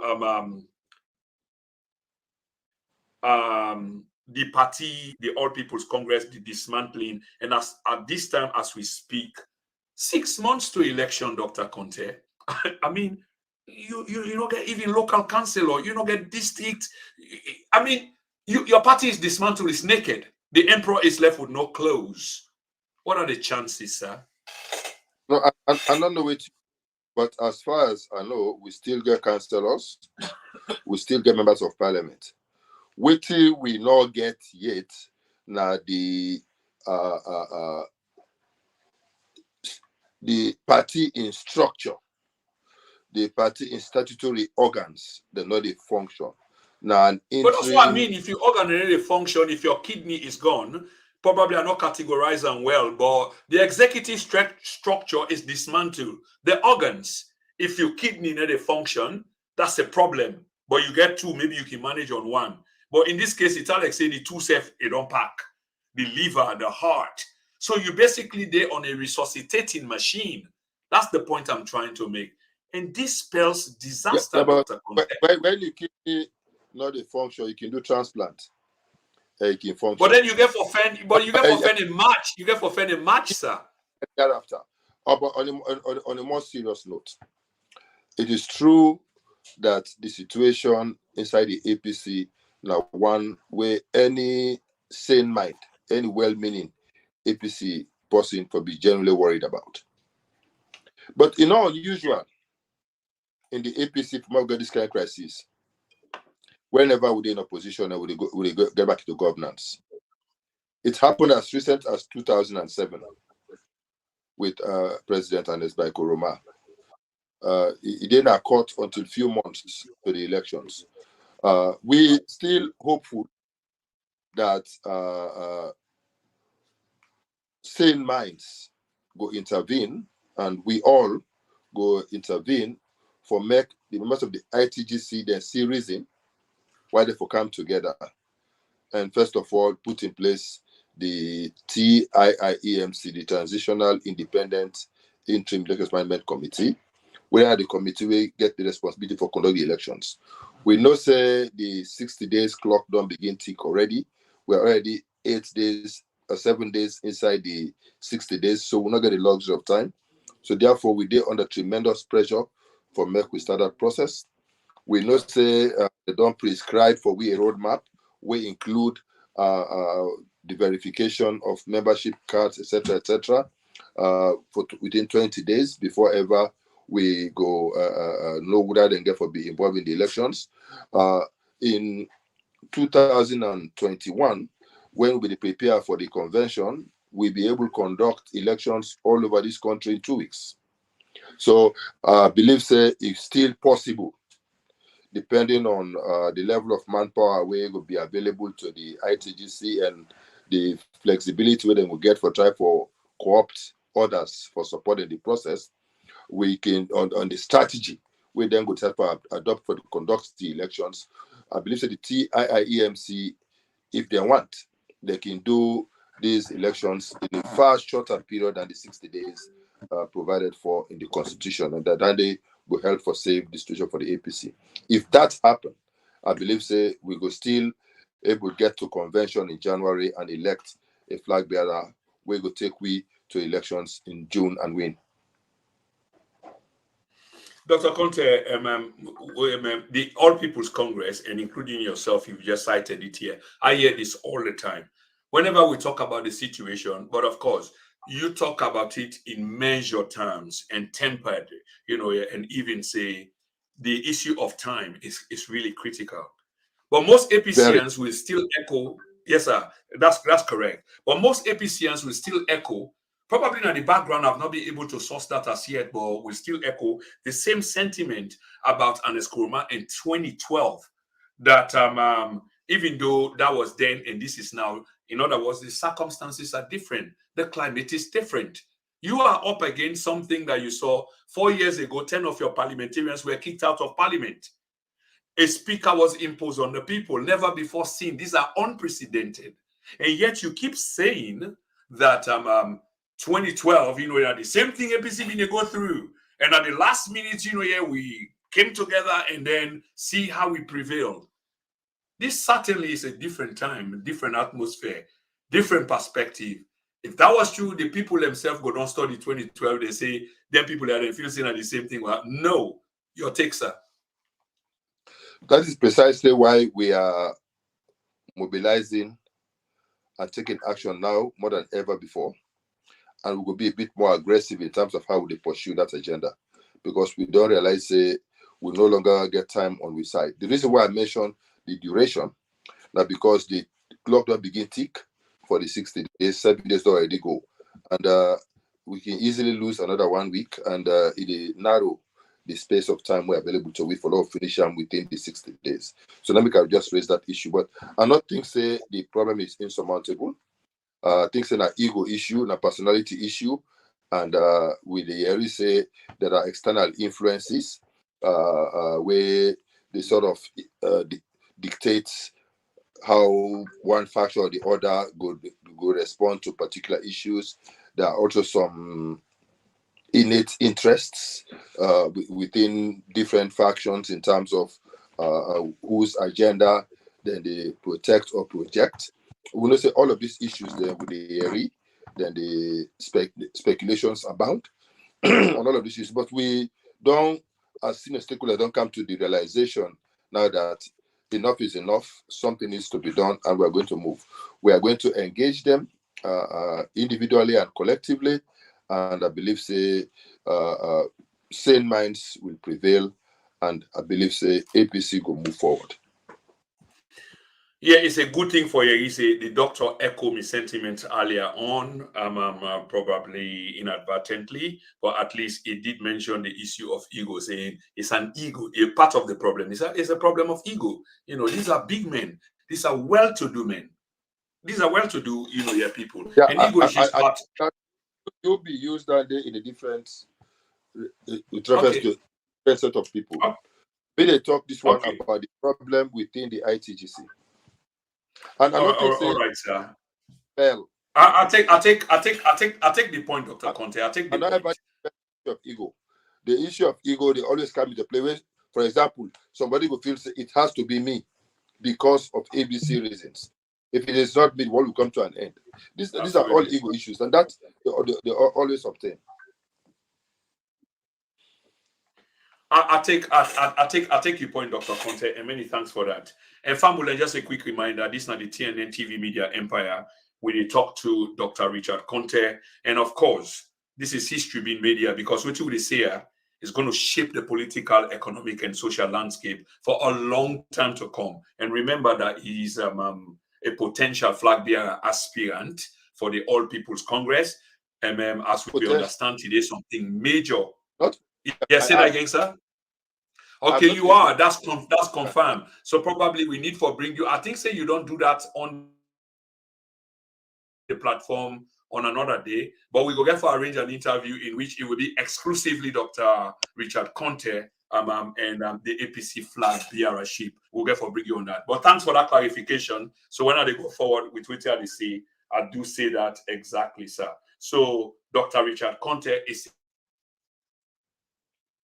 for the All People's Congress. So what I mean by this is history is being made here, because what they say both in the past and the now, Now something where they shape with political, cultural, social, and economic landscape for time to come. And it could even be a party manifesto, it could be a policy. Take a listen. And this na the TNN Media Empire. Me, the presenter, I mean Prince Emil Komati, then on the 7th of November 2022. Don't touch the dial.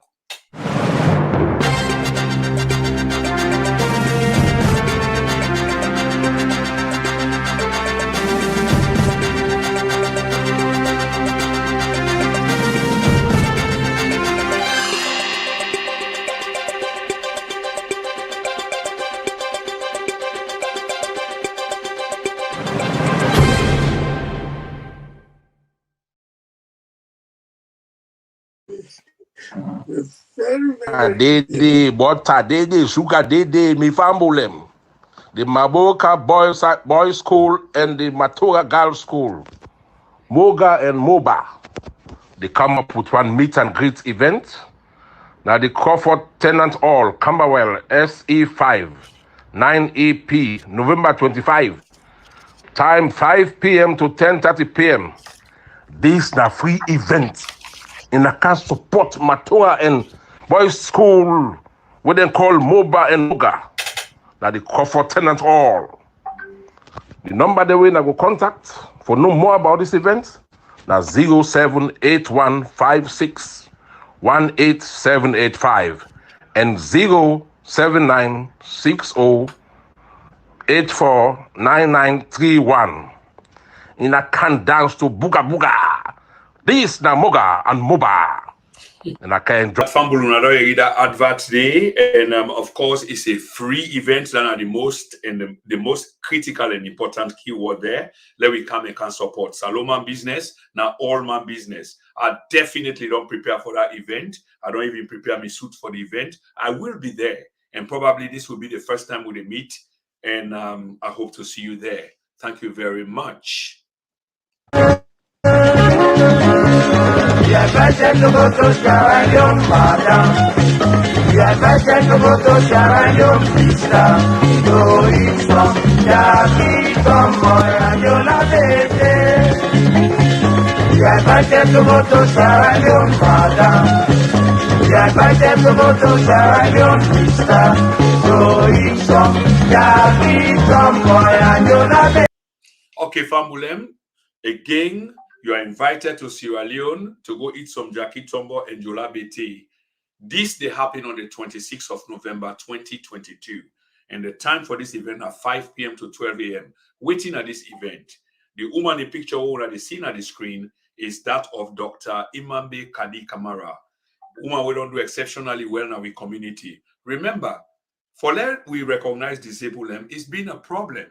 But 20 some more years ago, this woman take upon herself and recognize disabled them, effect with government, and make sure say there's an act. And Dr. Peter Konteh, they call him Peter. Forgive me, sir. Look at the guy associated with Peter. Dr. Richard Konteh will attest to that. Dr. Imambe Kamara go to Parliament, lobby Parliament, and Parliament able to pass an act for recognize disabled them. These are some of the achievements under this woman, and there are many more. This also involves the birthday and in book launching. So she will be launching a book. It's a gala and dinner in support of education, health, and agriculture in our country. First of all, you want to know who this prestigious event get for take place. It definitely get for take place in a prestigious way at the Raphael Hotel within a number 31 Bad Road, SW11 3RF. Ticket now 50 pound no more, 50 pound. For that 50 pound, myself don't go to invent few times. Good food, good company, good drink. People that way you can contact for ticket detail if you want to buy ticket. Now, the number that way you can contact now 072968 93992. The other number now 07498 384-7687. I repeat, I think I get them wrong. It's 074-938-47687. This na Imambe Kamara in program for the disabled people. Not forget, not miss a Makana Idari right now.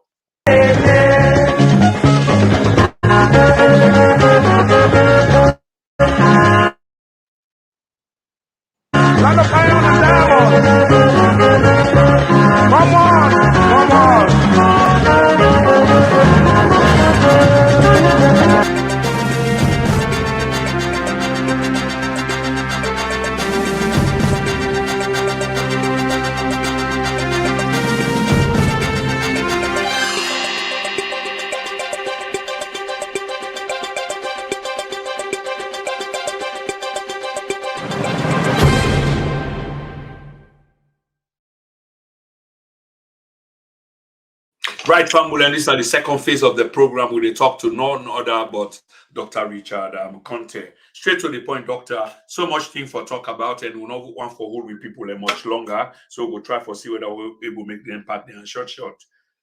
The accusations, you are part of the old guard. The tensions now, as we feel, is between the old and the new. Hence the caption, a kind of power struggle. But it not mean say the old has to phase out completely. The old can still be in the background and help the new for bring them come in, usher them, but sometimes in the background, not the foreground. I'm not intimating that. Sorry for me tongue tie, but I just suggest that. There is a saying that you, Dr. Konteh, and not only you, but the old guard, are the problem and not the solution. What say you, sir? Well,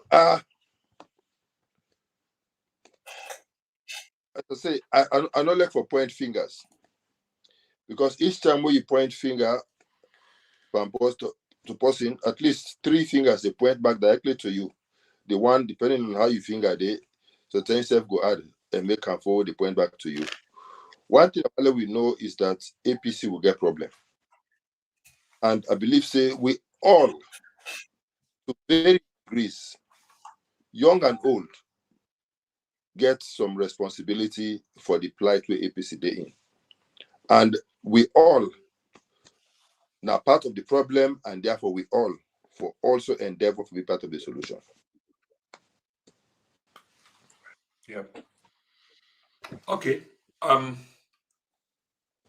We take that key part. If we are all a part of the problem, then we also have to aspire to be part of the solution. Well said, sir. Let me go back again to the 21-man committee. The formation, we don't talk about them briefly, and then they try for sideskip Judge Adrian Fisher directly. But the fact remains that Alfred Konteh is the chair of the ITGC. Nobody can contest that. But at the same time, the design where they give them 21-man committee, we're supposed for help in shambles. Some people not going to agree with the word, sir, but 12-man and a 9-man. One consists of the chairperson, and the other consists of a parliamentary majority, and they say by simple majority. What thing you take, Dr. Konteh, about this entire setup? Again, I be done state the day after the ruling. I state at the start of this interview, and I will restate again for say waiting they happen in this committee is unfortunate, and this now a problem we come from the get-go, where I see people then call a press conference now at party office, and they begin to talk about them against us. Now there we begin lay the foundations for this unfortunate thing where they happen. So now, as long as this them against us mentality continue for persist, I'm worried about waiting all of this go happen to APC. Therefore, they go out now for reach out to these people individually and collectively for make them see reason why in the best interest of the party, therefore come together and work for make we get traction in terms of the concrete milestones where they don't set for we in both the ruling of Justice Fisher and in the advisory note from the chairman of the PPRC. Yes, sir. And whenever I come to this, you critical word where you use, which is an adjective in the language, is unfortunate, meaning you're having or marked by bad fortune, just basically unlucky, or maybe regrettable or inappropriate, which could be the case in this. But the truth is, you've got a chairman. And Dr. Konteh, if you get an organization and you get a chairman, and I suppose you don't head organizations many times, you understand the structure and the construct of an organization, and they say the chairperson. What are the functions of a chairperson, just briefly, in an organization, sir? You see, I don't make we generalize functions. We go for contextualize them. And I think say the context for the ITGC is very different from, for example, the context of the APC constitution and the powers where we ascribe to the chairman. That is why the Judge Fisher, in a ruling, be very clear about the limitations where he imposed on the committee in terms of discretionary powers for do things. And he say all, say some decisions of the party taken by a simple majority. And I should say in that, it be acknowledge the fact say they need 11 people for take a decision. And so if you get somebody where only they control 9, there's no way we could ever get majority, which means implicit in that understanding, therefore, that the fact say when I get for compromise, we get for work together. In a similar vein, because the chairmanship day in the hands of the minority, and the chairman naturally, whichever way it works, also get some powers. Because they get for convene meeting, and in any case, and they lead the process. He can also get way where he can manipulate things. However, a true mark of leadership lie in your ability for carry the rest of the party along. And if you're not able to carry the rest of the group along, then you're not a good leader. And maybe this may appeal where they try for make to Peter Konteh forum. Let's not make this a power game. Let's not make this a way for determine would I get power passing company. Let we think of waiting best for the APC. And let we do waiting right for the APC. In a similar vein, I want to appeal to the 12 members of the ITGC for say, you see, one thing where my former boss been teach me, he say, in life, you got to pick your battle. And any battle we're not 95% sure of winning off it. And so in this context, you don't have to win all battles. And sometimes, if necessary, for both sides, you can let go of certain things sometimes in the broader interest of the bigger entity, in this case, the APC. And so I want to just appeal to them for say, let us tone down the rhetorics. Let us tone down the rivalries. If there is anybody where they influence any of these parties remotely, I made them know say those people are not acting in the best interest of the APC. The APC is bleeding. And then at the doctor there, wait for can do the surgical operation for stop that hemorrhaging. Wait till we had the APC. If not, if they kill the APC, they say not go survive. Because the rank and file of the APC will not forgive them. And posterity not go judge them favorably. And I don't talk to them individually. I don't talk to them in collectively, and I don't state this repeatedly to them. That they get a golden opportunity for make a name for themselves and pen themselves with indelible ink in the annals of history in the APC. But if they fail for do the right thing and they allow themselves to be derailed, posterity will not judge them nicely. Absolutely, Dr. Konteh. And I do agree with the analogy on the winning of battles. And people need to understand the difference between a war and a battle. A battle is just a component of the war. You not win the war, but you do win a battle. And winning a battle not mean say you don't win the war. But if you continue for press on, then obviously you are moving towards your goals, sir. Now we come to the issue of flag bearership, Dr. Konteh. Straightforward. What's your relationship with Dr. Samura Kamara? And I'm not looking for a design sort of camera-like, a relationship that we're all striving towards the same goal. But other than we rival them for the same thing, even though you don't see them over and over, all you interested in a democracy, you exercise your right as opposed to order, and there should be mutual respect. But generally, una don't work together for long years. Una know each other. What's the relationship, sir? Very good. Dr. Samura Kamara was my boss. I worked under him for close to 2 years in the Ministry of Finance and Economic Development. I was the first deputy minister with responsibility for economic development. And not been known before we meet in government.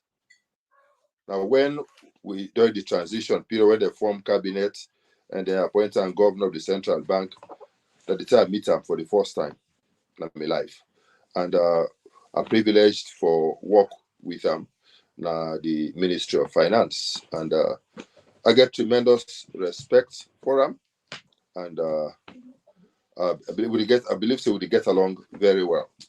We communicate once in a while, and may not see any rift actually between me and him, other than the fact that we two they run for the same office.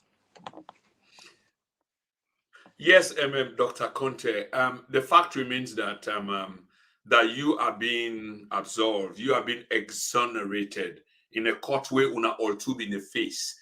In case seems very much more serious, and as we speak, so there are formations around that probably he might be indicted because he seems to be the front runner. Is this something that you're exalting? Are you looking forward to him being, you're knocked off? Just about 2.5 hours ago, 3 hours ago, he sent me a congratulatory message. Now we form a ministers forum, and I respond by thanking all of them. We make the comment and state say none of us should celebrate until all of us get justice and all of us are free. So for me, I know did I see any pleasure in celebrating when a comrade, when a colleague, they go through distress. My Christian background, no, they allow me for do that. And as I can always say, just because me and somebody they vie for the same office, not make the person my enemy, you know. It excites me right, besides it excites me right. But let us make the competition healthy. Let the best man win. And let APC emerge triumphant. And Sierra Leoneans generally benefit from the process. At some point, Dr. Konteh, una began romance with a sort of outfit we emerge during all this political conflict that we're going through called the COPE for short, your abbreviation COPPP. And is that romance over? The romance is not over. The consortium of progressive political parties now just a loose arrangement between different political parties which share a progressive. We come together for say we need to start working together, and we seem to be having the same challenges. We seem to be aspiring towards the same areas. Why not explore more avenues for collaboration? And that informed the COP. The fine details of what it will eventually culminate into, or what it before eventually culminates into, now the subject of, go become reality with the passage of time. But I don't think say it is dead. It don't go a bit latent because people they're preoccupied with different things, and the change in the leadership structure now the APC no help.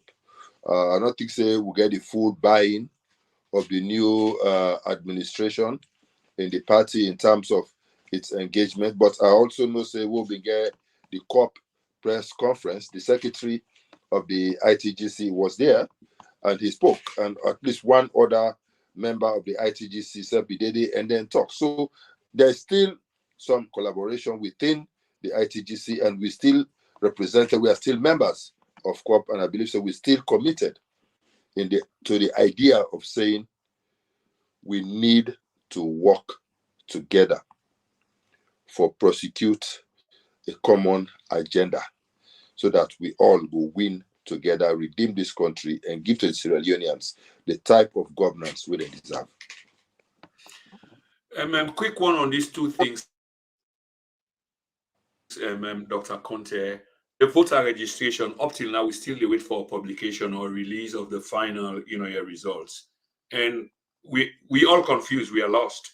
And there are lots of people who they look up to, people like Kuna within the political front line, if you like, for see what's going on, or for them they ask questions, then one. Secondly, how satisfied are you with your parliamentary colleagues? Well, I say colleagues in this sense, and they talk about APC. It's not like you are in parliament, but I mean, at some point, now una make decision on where they go parliament and etc. How satisfied are you with their conduct in terms of the whole political climate, sir? Okay, Matt, answer the first question about the registration process. You know, they say once bitten, twice shy. And so because we don't see how they conduct the registration process and how they make deliberate attempts for stifle the registration of first-time voters, and because we know, for example, how they manipulate the midterm census process and say they get to certain day, and because we hear about this proportional representation, first they start say they limit boundaries, now they say PR system. Because of all of these speculations, because of all of these things, the way we don't observe, people are very apprehensive, and therefore they overly concerned. But I don't think say there's anything to be worried about. The Constitution and the Elections Act of 2022 provide that within 40 days of the close of the registration process, NEC will publish the result, the provisional register, for allow citizens the opportunity for go and verify their details. The 40 days not done yet. We still get about a week or so to that 40 days.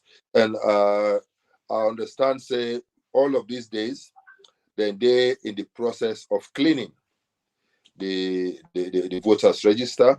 They don't identify about 10,000 names. We get some potential challenges, and they are going in again on Wednesday for cleanup those things, and the one they for admit when there's case application or then duplicate them and then get a clean register where, and I believe say within or before the end of the 40 days, then go they go put out the register, which means by the middle of this month, we expect the voters register for be displayed for verification. And I want to encourage every Syrian at that point for go and get verified, so that you know exactly whose center you get for vote, whose station you get for likely vote on polling day. So for me, there's no cause for panic at the moment. The process, they move on, it is still constitutional. Family, I hope so they listen. This is not Dr. Richard Konteh, a man who they in the know, a former government official and academic, and vying for the flag bearership of the All People's Congress come the 2023 elections. They clarify, but some of it is a learning process for me, especially the question I just asked around voter registration. I get many people in direct questions ask me. It's like, waiting they go on with the voter registration and this and that. All them people that they play Didiba. No, now we understand, say that within the remit of the Lord, and then get 40 days, and that 40 days has not expired yet. So please hold your peace. Dr. Konteh, Dr. Samura, potential rival, 2023, aspirant for APC flag bearership, is going through a court process. In this case, specifically, the New York Chancery allegations. Before that, you'll be asking me another question. I don't know if you can allow me for answer them. Which was it? There was a second part? about the members of parliament and waiting me Oh think yeah, about waiting it. at the take. Well, yeah. Thank you very Yeah. much. Yeah, I mean all of them kind of lump together. Whilst I respect the members of parliament and I appreciate the efforts where they do, I would think say there will be a bit more clinical in their approach, and I think say they need to be a bit more proactive. I think say by now the constitution give them the power for get the votes where they go need for force the speaker for example invite certain people to the floor of parliament for explain certain issues. And I believe say if they be done utilize that power they a bit more aggressively, a bit more forcefully. So that's what these excesses enough for they happen to the point that they disadvantage the party. So I want to encourage them, let them be a bit more proactive, a bit more aggressive, and a bit more clinical in terms of how they deal with the issues. Now, ask the next question. Yeah, I was going to come to that. It was true. That was the second part of the question, but it all intertwined with the following questions, the more they come with, including Dr. Samora Kamara, and how the party in parliament, in your party in parliament, they help them with them process there, and some of the corrupt practices that we talk about. Like, for example, the bank governor, they print money. We don't even know how much money they print today. We do not understand this, and we believe in a parliamentary duty for whole and kind people there to account. I know so you want to say something on that as well. No, not to that even more worrisome. I mean, apart from the fact say we don't know how much money they print, then you can go through the procurement process, you can investigate them, you can do a forensic audit, you go even know whether they want it or not. You can do a forensic audit, you will know. Because contract was awarded to somebody to print the money. So you will know how much was printed. Of course, that not just in any way say if they do extra for whatever dubious reasons, you will know. But a forensic audit can unravel a number of interesting things. Waiting for me more worrisome, how did they recycle the old notes? That is for me the most worrisome thing.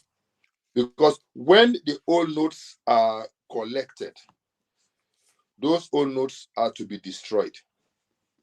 Regrettably, it's not. They're being recycled, which in itself is a very serious economic blunder, and it's criminal. And but Dr. Konteh, here lies the point again. I'd expect say by now, we members of parliament before those someone. That's the point, sir. Exactly. The governor of the central bank to parliament for go explain why these things had happened. You know, this is the governor where on one occasion don't even go to parliament in front of them. He go make the unfortunate statement say he been get cause for bribe. From that $68 million yes. Yeah. From that breeze point to $68 million. The finance committee of the of parliament before they move a motion for impeach that governor day with immediate effect.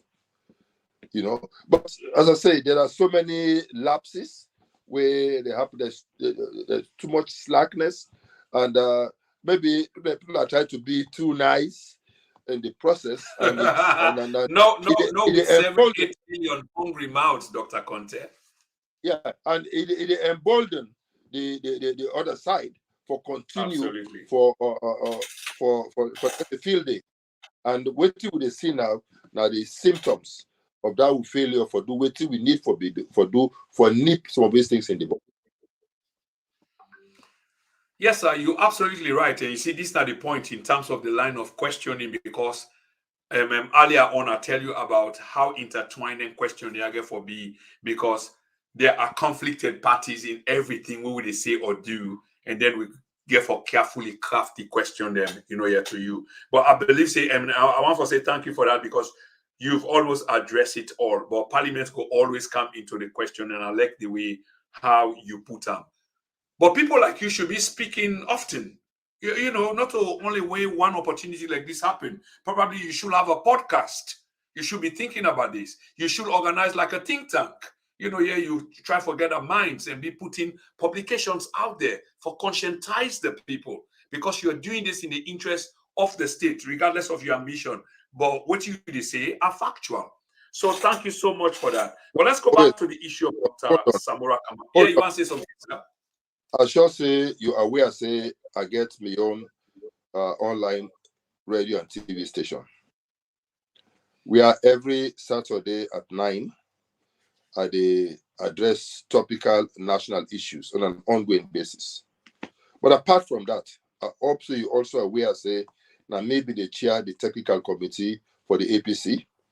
And in that capacity, I don't lead the party in advocacy on all issues we have to do with elections, we have to do with the census process, get to do with the NCRA process, everything technical, elections, and I've always gone out of my way for state the facts as they are, without fear or favor. I wish everybody else before chipping in your little way in terms of WUSA in your strengths than they for complete those efforts. Maybe it's not could have been. I cannot do it alone. I can only do much. Absolutely. But if we all be the chipping small, I believe so we could do a lot more. Many thanks for that, Doc. But going back to the case of Dr. Samora Kamara, and this, in my opinion, from what I see on social media, he seems to be a front runner within the All People's Congress in terms of flag bearership. And if this is the case, that they give we the feeling, say, he is being targeted politically, if you like, because when you look at the Chancery case, for example, there is something like about 4 million, which was appropriated, I think, by the Chinese government, something where you go know about, maybe briefly, because to be area down there, but you were in government. But that money, they come after Una don't left government, but that is not being investigated. But your friend, your comrade and brother, Dr. Samora, don't admit, say, of course, he received $2 million. And that $2 million now, which happened, years back for the same chancery, is what he's been held for.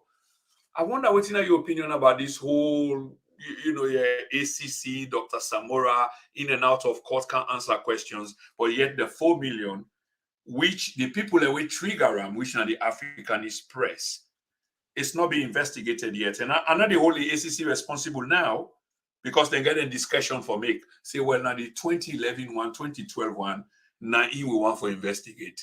The 2018 one, 2019, we will come to run later. Waiting at your view, sir. Well, you just don't answer the question. But as you say that you maybe don't left government from June 2014. So I'm not privy to all of these fine details. So because I'm not privy to all of those fine details, I'm not going to comment on specifics. Added to that, the matter still there in court, and I'm not going to be held in contempt. However, as my senior comrade, as my senior brother, and as somebody where I don't work with, and not to fun for me for see what you go through, regardless of whether of anything else. I think say it go through a lot of stress. I mean, even the fact say he get for the go now courts 2-3 times a week, and now he say that for can't travel go now New York, he get for be huge forum, he get for fly in with the lawyers, he get for fly in some supporters, then get for go there in New York for a few days. Now huge costs, unnecessary stress, and at his age and stature, I don't think say need for subjected to that type of stress. But my prayer for him will be that this issue will be resolved soonest, so that he will able to come fully on board. The issue about front runner, no front runner, that is a beauty of democracy. That is what will be proven at convention. If he is indeed the front runner, they go win landslide.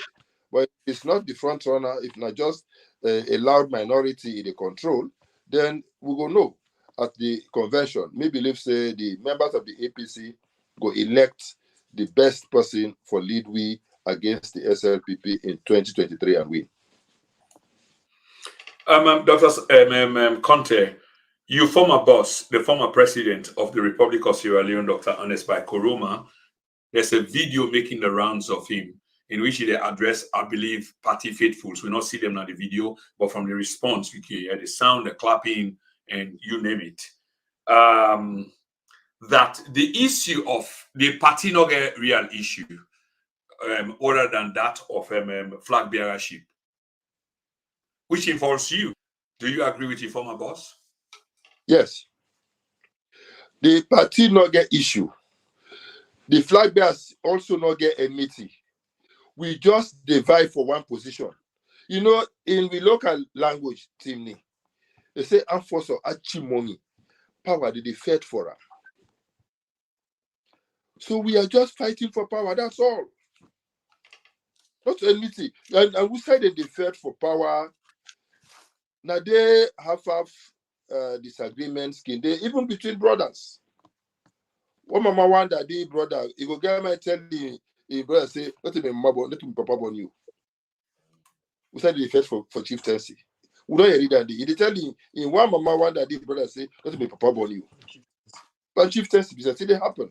So it's just a rivalry. And if we acknowledge it, just accept, say, yes, this is a rivalry. I mean, some struggle for power where they go on. But let's just keep it civil. Allah will not see ourselves as enemies. Allah will not go for the jugular for anybody. Let we just know, say, at the end of the day, one person go win and the others go just support them for a short victory for the APC. That's how I look at it. You they agree with them or you know they agree with them? Is there an issue of flag bearership, not this general thing where I attempt to give clarity to within the president states. Maybe you want to take her out of context. Not really, sir. I'm only asking the questions for clarification, not taking them out of context. Your understanding of his statements now, how to explain to you so. You can give all right, we take that. It's on the record. Dr. Konteh, let's go to the PR system. How you see the PR system? When you get contentions about the PR system? The conditions precedent for reverting to the PR system not exist at the country. So therefore, it's unconstitutional for make the shift to the PR system. And besides, it is too late. Why they for halt the body delimitation when they don't start? Why they for halt her? They may acknowledge the fact, say, that midterm census will be telling, say, it not called for and it not go work. We were right. And that they don't waste the country money. So now men don't hide under the cloak of a PR system just because they feel say they can use them for manipulate themselves back into leadership in parliament through the back door. If they believe in their credentials, if they believe in their record, if they believe, say, they don't perform sufficiently well enough, they may allow the status quo. Let's go to convention, let the people decide. But Dr. Konteh, there is a school of thought out there where believes it. The PR system, after all, is not bad. I believe that you are absolutely right when you talk about the conditions not right, constitutionally speaking.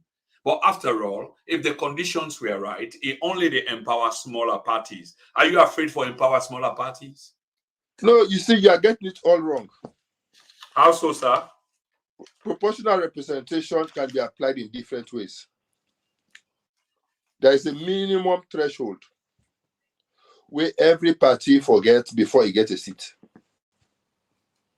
Based on the current formula where then they use, wherein they divide the total voters by the total number of seats for determining the percentage where every party need for score for make it get a seat.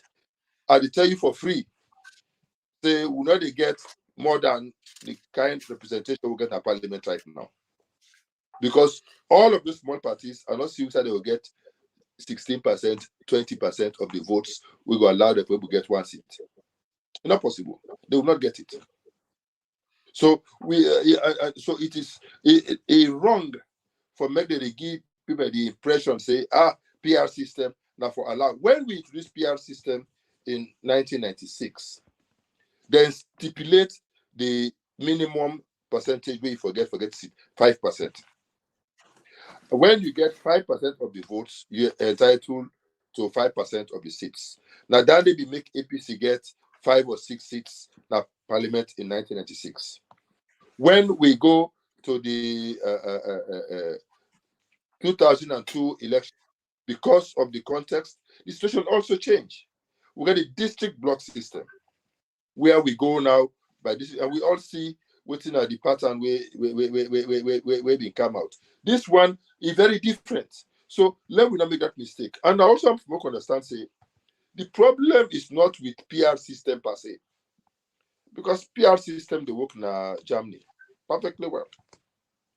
Okay, and I believe a variant of it they operate somehow in America. That's my point. A variant of it.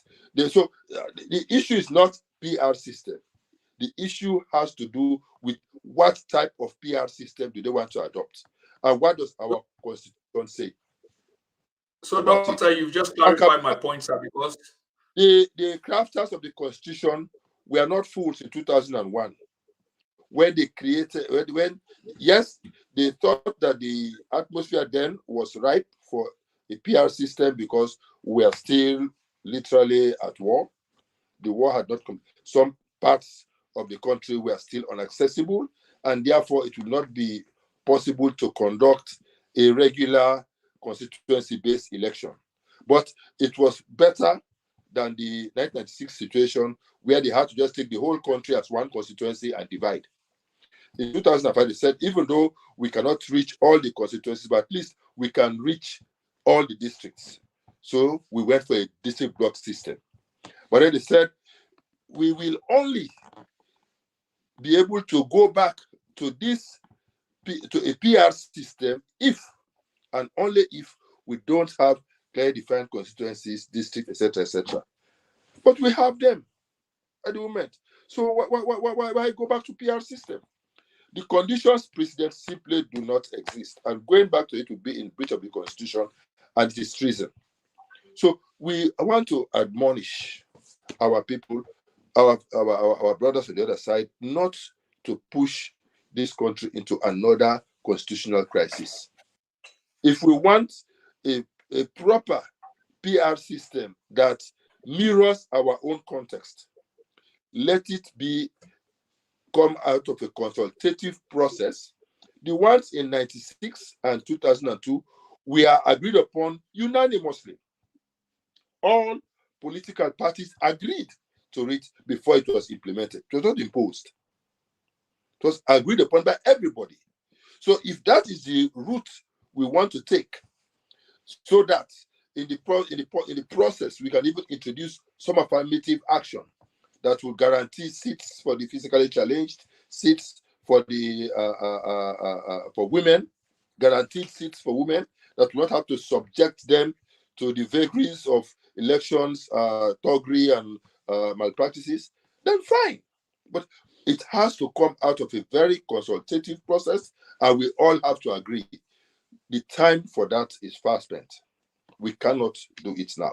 And I think our best bet should be to continue with elections as is, and then see about what we can do going forward as part of the process to conclude the redrafting of our constitution, so that the next government will then be able to adopt a new constitution. And if after a consultative process we all agree on a PR system, we'll also have to agree on what type of PR system we want for our country. If that's the way the majority decide to go, we subject it to a referendum. And if it's agreed upon, we implement it. But you cannot just impose it without proper due consultation. That in itself is wrong.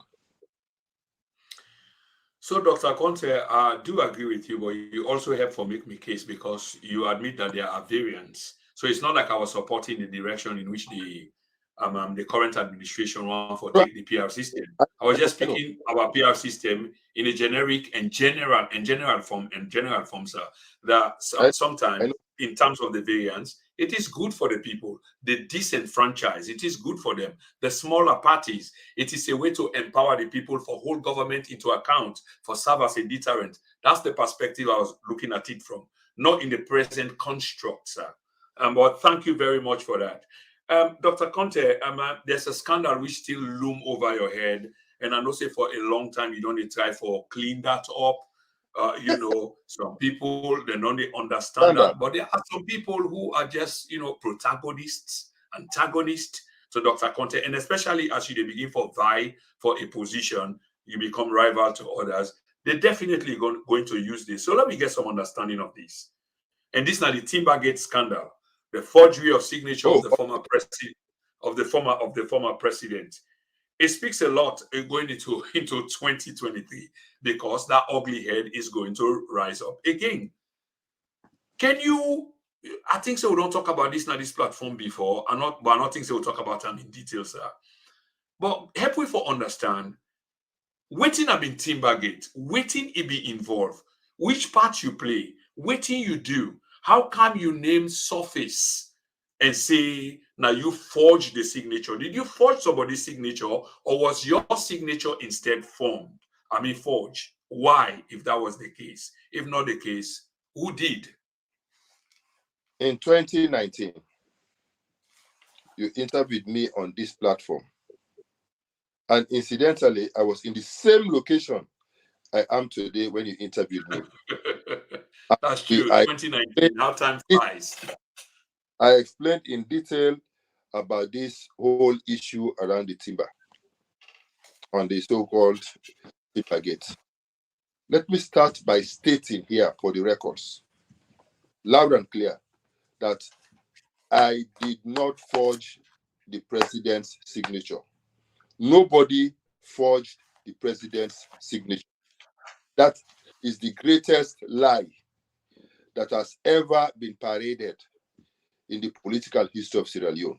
Nobody forged the president's signature. Doctor, just for the same, Dr. Konteh, just for the same clarification sake, forgive me for budgeting. That's a declarative statement. Nobody forged, but yet the story is out there. Who did? So why? You must have found out by now. I'm coming. On this issue of the timber, nobody forged the president's signature. Rather, it was the signature of Dr. Richard Konteh that was forged. And that is what was established in court by the forensic experts. Justice Komba Kamanda was then a magistrate, and he presided over that matter. And the lead handwriting specialist at the CID, one lady, was the one that came to testify in court and said in open court that the signature of Dr. Richard Konteh was forged and appended to a document. And how she got to realize it or to reach that conclusion was this. When you sign a letter, normally, you sign 10 times, all the 10 signatures have slight variations. However, if somebody captures one of those signatures and puts them on 10 different documents, all the signatures will be the same. If they take their instruments and do the calculations of the angles and everything, it will all be the same.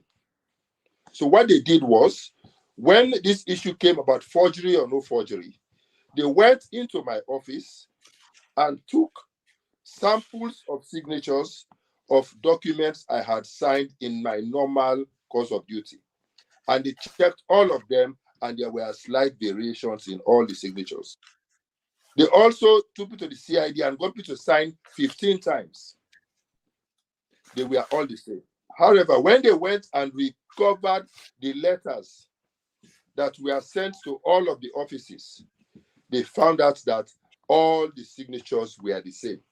And they said only a machine can do that, which means who found that out? Who found that out, Dr. Konteh? The CID. Okay. Other specialist. They found out that they were all the same. And so therefore they said it is only a machine that does that. So I remember Justice Commander asked Madam Nyako, yes, is her name. I said, how is that possible? And she said, Mr. Magistrate, we can take your signature and extract it and put it on another document, and it will be your same signature. And that is exactly what happened. And that is why the matter was thrown out, was discharged for lack of evidence. The whole process of what happened in reality was that somebody applied for permission to export 30 containers. That application was sent to the Ministry of Trade and Ministry of Agriculture. They processed the document and came back to me as Chief of Staff, who was acting on behalf of the President, for final approval before the person can export the 30 containers. After consultation with the President and based upon his directive, I conveyed approval for the export of only 30 containers. When I gave the approval for the export of the 30 containers, they now went behind me, took that letter to manipulate it, extract my signature, and then wrote another letter that was open-ended and used that to start exporting. When that information got to the attention of the President and he confronted me with the issue, I decided to investigate. I sent 2 people from my office to go and investigate at Waterkey, Mr. Aziz Toure and Dr. Sheikh Jibril Kamara. It was when they went down to Waterkey that they now came back with 2 letters. One, the one I signed, and the other one, the forged one. And I took those 2 letters to the President and showed him. I said, look at what they have done. This is the one I wrote. This is the one that they forged. The President also asked me to chair a ministerial subcommittee to investigate the matter. We arrived at the same conclusion that my signature was forged. The President asked the head of intelligence, Christopher John, to do an independent investigation.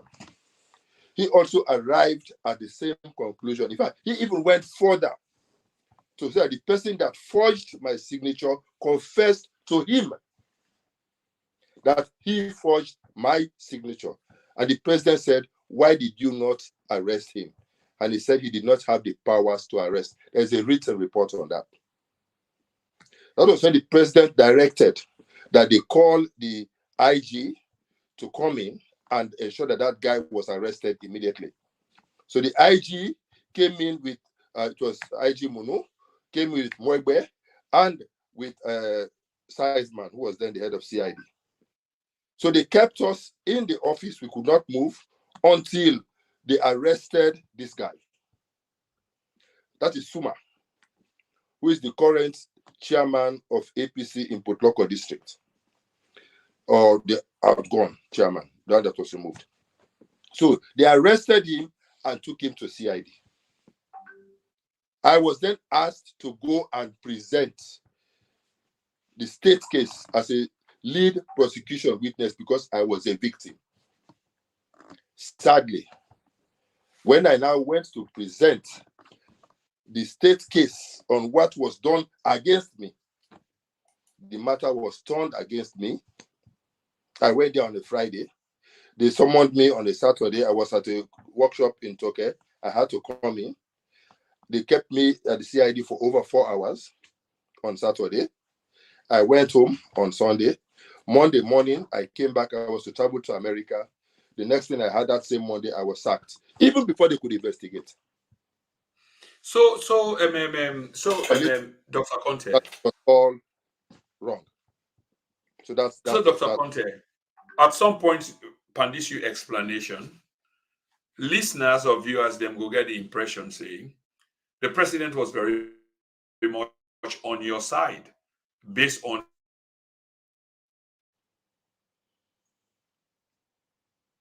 the issue, like say, well, the man's signature was forged. The director of police admitted to that in front of the President. So if such happened to you, are you implying that it was politically motivated? What changed during the 24, 48, 72 hours? What changed for you to be detained as such and deprived from traveling abroad and etc.? That is what I don't know to this day. That is what I'm curious to know.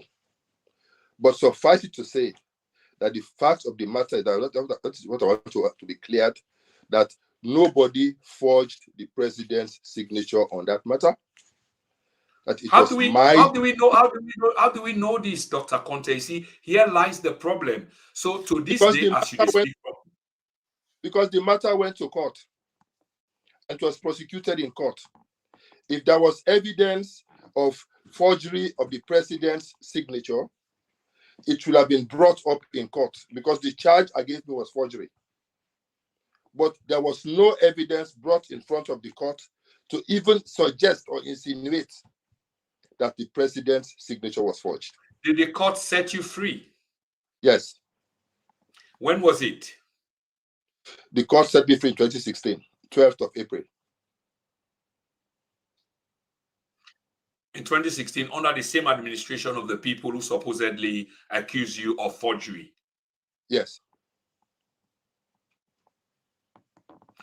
Right. Okay. That's what I wanted to clarify, because it seemed like they were poke hole them in the story. And because you present this story, we want absolute clarity so we don't ever have to go back there. I can refer to the archives of this video or this broadcast, cut them and post them out there. So make her they ask all these critical questions. I do come from an investigative background, Dr. Konteh. Ask that, sir. Thank you very much for the clarification, Nde. Yeah, you want to say something, sir? No, carry on. Yeah. As we speak today, there is a menace now in society, and they talk about Kush, the issue of drug. Potentially, you are going to be, they declare soon, if you don't declare already, that you want to be flag bearer. Talk with you, go and talk. Potentially, oh, no, I'll be that's the next why. Sorry, sir?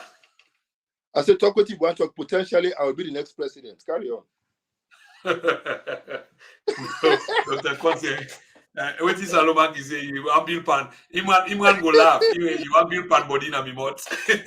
Anyway, potentially, yes, you are a flag bearer and potentially a future president of the Republic of Sierra Leone, depending on how things, kind of turn up. But there's a menace in the society, sir, which is this drug issue. We don't capture the minds of Sierra Leoneans, both at home and abroad. And this is serious. We see drivers, we see soldiers, police, people that are supposed to be keeping the peace or executing some form of leadership, now the society as a whole. And then compromise by using this drug where they put them off altogether. And this, I don't know whether it don't reach to a national emergency. I don't think so, but it's serious enough that they go towards that end. And sometimes, for use the language we use now this program, Nipa na the board. What is your opinion on this? Because I should say you don't hear it. And waiting you intend for do about this, you're like coming up, speaking publicly about them. And because we things then are things that we can transform to another stage.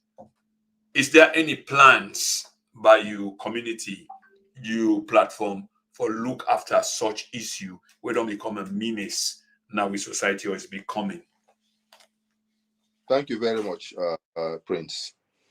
The issue about drugs, the issue about Kush in particular, is actually a national emergency. Yes, sir. The rate at which it is being spread all around the country, the rate at which our youths are indulging into it is very worrisome. And as a country, we need to take concrete steps to address it. And what we need to do are the following. One, we need to take concrete steps to ensure that it does not come into this country.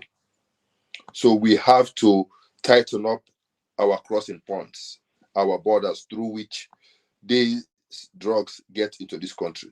So the security forces, the customs officers, the people who are responsible for controlling these things from stopping them from coming to this country have to take concrete steps to ensure that they don't allow these things to come into this country. After that, and in the process, anybody who is caught indulging in that type of trade must face the full force of law. So in that case, we close the supply. After that, we come now to deal with the menace in country through proper investigations to be able to find out the outlets through which these drugs are being distributed around this country. It will not be an uphill task for the CID to be able to mount a thorough investigation to apprehend all of those people that are involved in this trade. Once that is done, we have to acknowledge that sometimes this issue about drugs will persist, even if it is a modest stage. So we have to construct a rehabilitation center for our youths that eventually will become victims of these drugs. Currently in Sierra Leone, apart from City of Rest in Grafton, which does not have the ideal facilities and personnel really for that, and Cresiad, maybe one or two doctors, Dr. Jallo, and one or two others that are actually psychiatrists. We do not have the manpower to address it, we don't have the infrastructure to address it, and I believe that we need to take concrete steps to make sure that we build those facilities so that when our children, by happenstance, fall victim of these types of drug abuse, there will be a center where they can be taken for rehabilitation. So government needs to take a comprehensive look at this issue to ensure that, one, we block the sources from which more of it will come into this country. Two, we apprehend those that are responsible for the importation and distribution of these drugs in this country. And three, we ensure that we put in place measures to be able to care for these victims and ensure that they can be rehabilitated and put back into society to make them successful citizens. Yeah, Fambulem again, this now we call policy. Come out from another policy background, and that's what he's saying potentially if it does become. Now the thing and I the outline so and they make absolute sense. Listen again, and maybe you go grasp more of this. Fambulem, when it come to the very end of this interview, I think I get one or two final questions for Dr. Richard Konteh, and we want for tell and thank you, here for the time. Dr. Konteh, you mentioned the Africanist press at some point during this interview. And the Africanist press, obviously, this platform is associated with the Africanist press. Of course, the views of the Africanist press are totally theirs, does not really represent the platform. But we do have points of agreement, especially when it comes to country. And the point Usa Youssef mentioned, inflection, reflection, it's a very critical one. Will a Dr. Richard Konteh administration look into the many allegations, ones that are well-founded, documented, and referenced allegations of the Africanist press? Will a Dr. Richard Konteh administration look into the allegations then? Yes. Good. Thank you very much for that one, one word answer. Finally, Dr. Konteh, you again spoke a lot and you expressed your sentiments around the unity of the party because a house divided cannot stand. Definitely, there is a struggle within the party leadership. And whether we agree whether or not that of flag bearership or the other, the party is in disarray, is fragmented, is balkanized, is tribalized. Until the party come together, they won't make any meaningful entry into the 2023 race. And the obligation is not only towards party membership, but to country as well, which also imply people from the other side of the political aisle who might be disillusioned with what they go on politically, economically, and socially. Dr. Konteh, finally, sir, how optimistic are you of 2023 in terms of your party then position? Do you think the party go unified then? Will they pose a challenge? Will they even, therefore ask, take 2023? If yes, how? Yes, our party will regroup, will galvanize our efforts, will go to convention, would elect a flag bearer, and all of us would work as a team to guarantee victory for in 2023. Can redeem Sierra Leone and put Sierra Leone back on the rails that can start moving like it used to be under our previous APC administration. Right. And there we have it. We don't talk to Dr. Richard Konteh, a fine summary, because all of which we talk, this is where we end, based on the party in potential return to power, or whether they're able to pose a viable threat to the current administration, which they can. But if a house divided cannot stand, I wonder how. But Dr. Konteh don't make it clear that yes, we can. Remember that fabulous Obama, how you call him, mantra? Yes, we can. So, Dr. Konteh, I want to use the opportunity, sir. I know say you travel back tomorrow. Thank you for coming. I'll not be able to meet you at your meet and greet yesterday, which I should have covered. Of course, other obligations be involved. I want to say thank you for taking the opportunity for talk to Sierra Leoneans. Then the platform where you talk about, your platform is new to me, but I'm very happy for you for forward the information to me so that we can publicize on our own platform as well, so that more viewership gravitates towards that, so that the message becomes, a mushroom, if you will like. But once again, it's late in the night. But many thanks, and I'm sure Sierra Leoneans then will appreciate this. And safe journey. Hello to the family. Thank you very much, Prince. It's always a pleasure. Sierra Leone, we all own. We all now one. And together take all of we for work together for building a better Sierra Leone. May God help we all. Indeed. Amen. And good night, sir. And thank you very much. And ladies and gentlemen, this has been a Then and Now, a TNN media production. And there are more interviews coming this week. We get Abdul Karim Kamara, Esquire, I think he's also APC, where we get some deep argument with Honorable AKK. And yeah, he will be on the platform hopefully on Wednesday. When I watch out for the flyer, and maybe Comrade Queta will be on the platform as well. But very important. Thanks for supporting the TNN, and thanks to Dr. Richard Konteh. This is not the TNN Media Empire. They say tata tona all. Until we meet again pretty soon. Good night. Goodbye. Good night.